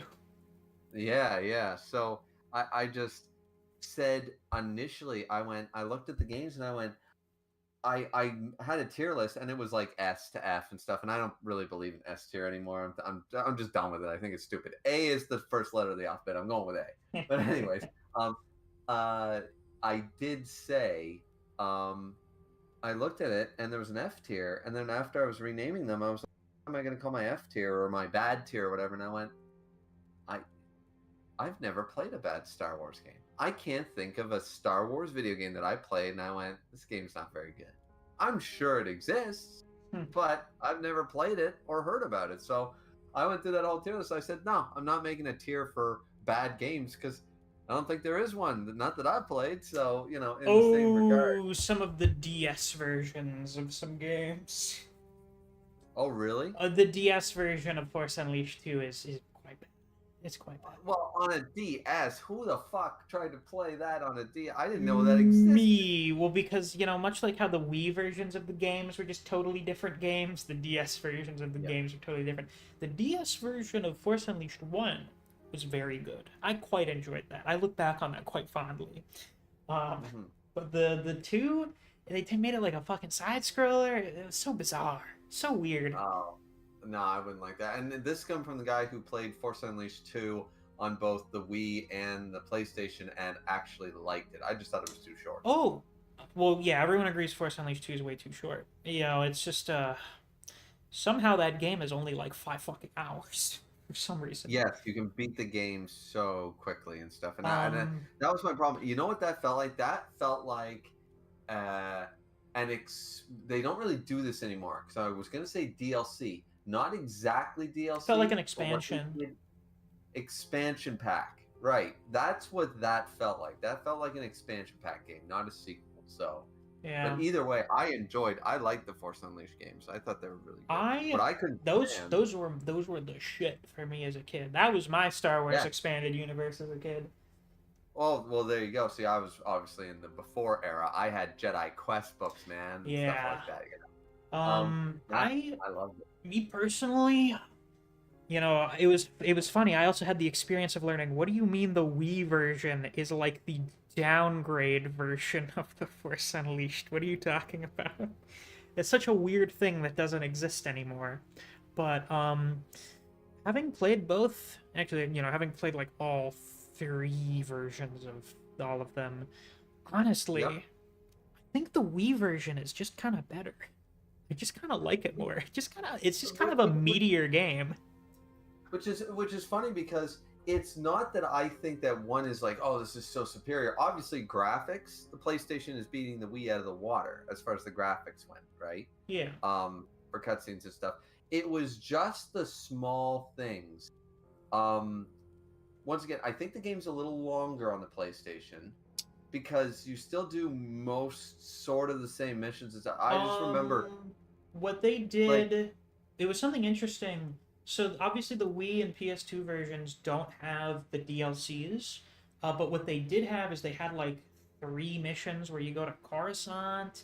They replaced the original Bespin mission to go into Nar Shaddaa and made that a whole mission. And then they made Bespin its whole separate thing with like fucking bounty hunters and Mandalorians. That was really cool. Okay, well there was just the things like we didn't get to stop the Star Destroyer and stuff in the Wii version and stuff like that. Which I think is fair because the Star Destroyer QuickTime kind of sucks to play. It kind of sucks. No, it was just a cool scene. Like it was a cool scene for me. The big bad thing is that they don't have the Darth Maul fight with Proxy in the Wii version. That's the true thing missed out on in that version of the game, is you don't get that. And don't you fight what's her name twice? Like they sort of reuse the environment. You fight the one with the Tonfuzz lightsabers or whatever. No. Don't you fight her twice in the Wii version, but only once in the PS? No, I think you only fight her once. I think. Okay, maybe because I remember that mission is completely different. Like the level design and everything is like. Oh, the fucking level design and everything, and almost all of them is super different. Yeah, it felt the most different to me. I remember it being completely. Maybe that. Appreciate both versions because I liked the Wii Force Unleashed, which was the first version I played, and because I owned a Wii, and then when I did finally play Force Unleashed on the PlayStation, which was years later, but I still remember the game, it was like I got to play a game I already liked with in a brand new content. Yeah. You know what I mean?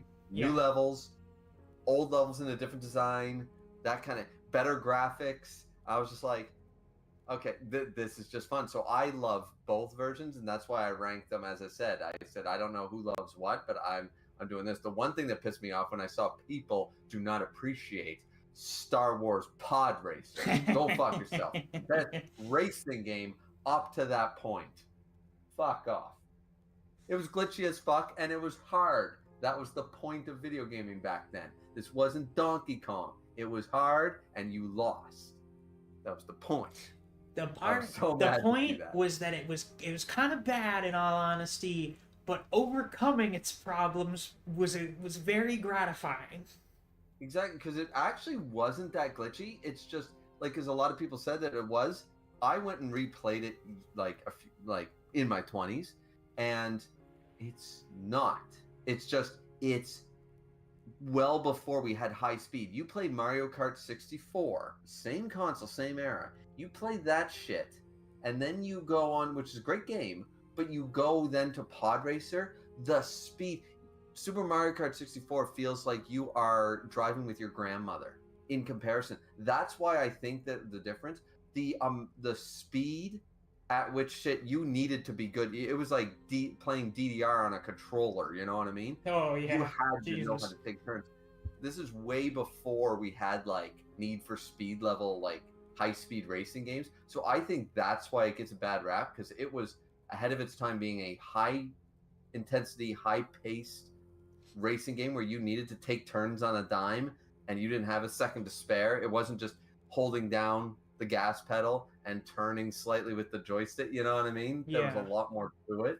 So I think that's why people disliked it as much. Plus, there was the whole, as you won races, you got money to buy better parts to make your racer better, and I think that people just didn't customize their pod racer well enough. You know, I see. Makes sense. There's a game that demanded you get better. Dylan says. Not even get better. Just think, because, for example, as a kid, I was always stupid. I always thought I want the part that gives me the highest speed. Well, race number 3 or 4, it's all about the turning. So you don't want speed, you want your acceleration and your your turning axle to have the highest stats. So the difference is this game was sort of ahead. You couldn't just, there wasn't such a thing as just the best parts and you put them on there. You had to change up your parts in your racer depending on the course, like in real racing. And I think that that's another reason that people rank it low. No one understood that. No one understood that you needed to customize for the situation, right? I see. So, anyway, that was my thing. Did you ever play the Jedi Outcast games? Yeah, well, at the very least, I finished Jedi Academy. I played maybe halfway through Jedi Knight 2. That one's Jedi Outcast, right? I think I got like maybe halfway through it or so. Never finished that, but I've played through Jedi Academy at least twice to completion, I think. Funny, because I'm the opposite. I finished Outcast, loved Jedi Academy, but never finished it. I never finished it. I liked the game, though. I liked the cut back when, it was so cool. We got to choose our lightsaber color, man. Holy shit, you can customize your character and your lightsaber. That's wild. It was so cool. Nah, I should play And plus, Jedi that was Academy back when again. there was like Jedi Outcast 2 and Jedi Academy. That's when you had LAN parties and shit. Ah, And you'd all yeah. sit down. There was a room full of computers. I mean, Yeah, that was probably I'm the a shit idiot, back then. man. Oh yeah, it was no different than playing 4-screen GoldenEye and stuff like that for me, because I'm that old and shit. Yeah. But seriously, like, those days are kind of gone. Like, I'm seeing now that meme. Well, not really a meme, just a post, like mostly on Facebook, but I've seen it on Reddit once or twice too, where it's just the group of people and the girls, they take a picture with their snap, or whatever. They're like, I don't understand why they can do this when they can be in the comfort of their own home alone. And the post is just, You just don't get You it. do you? you wouldn't And- get it. and You wouldn't get it. All the guys are huddled around one TV on a couch, all playing. There's an open It's pizza and all stuff. and it's just about hanging out with your friends more than it is about playing the game in that sense. Exactly. Like I'll give you an example. Up until like used to be one of my best friends. Not that I'm not a friend with him anymore for reasons, but we used to go to his place, or we'd come to my parents' house or whatever, and he would drag his TV from his apartment plus his console and everything and stuff, right? Or we'd do That's that with other people. dedication. Yeah, we would do it all the time. You'd load up a car with everybody's TVs, and other people would do it too. It was like, listen, we're gonna play. The new Dragon Age 2 is coming out. All right, who's buying it? Well, we all are. All right, we'll grab all 5 TVs. We'll go to Griever's basement or whatever, and we'll all just hang out all night. He said, anybody picking up coffee and beer? Yeah, okay. And you just all get together. You plug in a shit ton of TVs, and you just play the whole weekend. And that's we just hooked up a bunch of TVs on the floor, and everybody would play. There was even a time where everyone was playing that fucking game, Overwatch. Everyone was playing that game. So even when they were sticking like 3 or 4 TVs in the thing, I'm not an FPS guy. I don't believe in that loot box systems, the pay to play, and all that bullshit. So I'm like, no. So what would I do? I'd still bring my TV over, be included. I'd play my own game. I'd play Digimon or Skyrim or something Yeah. that I wanted to play. But I was still, as you just pointed out, I was still hanging out with my friends, still having pizza, still, Yeah. But I got to do it with everybody, So as you just said, it wasn't just about the game. It Right. was about, kind of like that. Well, this stream has gone on a bit longer than I expected, which is good. I was worried I would just sit here in silence and occasionally read a chat message every 20 minutes. So, thank you to everyone who participated. Yeah, you other people who were in the VC earlier, like Chulp. And thank you to everyone that's been here in the stream chat this whole time. Yeah, I haven't done a gaming stream ever because I didn't have the hardware for it before. You haven't streamed in a while either, have you? Yeah, no, just mostly kind of wasn't in the mood for it. Just a lot of the time, when it comes to doing something in VC, I'm just like, a lot of people just don't really feel like being on stream in a VC. People just kind of want to chill a lot of the time, and I'm like, yeah, I like chilling as well. So that's just what I'm gonna do. But Sure. Played this game that a lot of people, it doesn't have a ton of press, and I'm like, oh yeah, I guess doing my next playthrough of it would be like a good thing to do as a background for a stream. And I got other stuff, got some modding on Skyrim, got some more Dragon's Dogma 2, I got some stuff I can do streaming with, so, mostly just testing to make sure that it works, which it seems to, which is good. You haven't played Skyrim in forever, man. I miss those, actually. I enjoyed having those as my background noise when I was cooking and shit. I've played a little bit of Skyrim over the last week on here. I might do a little bit of streaming on that. I don't know, maybe. Now that I'm streaming on my PC, I don't have to worry about the PlayStation getting like a half-second disconnection from the Wi-Fi and then having to start a new stream. It'll be a little easier now. I gotta buy Elden Ring again on here because when the DLC comes out, I'll stream that on here. So there'll be more streams in the future. There'll be a good time, I think, probably, hopefully. Nice. So we'll wait around and see what happens with that. But that'll be all for tonight's stream, folks. So I'll see y'all around. Take care.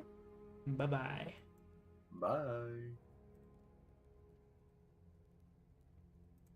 Well,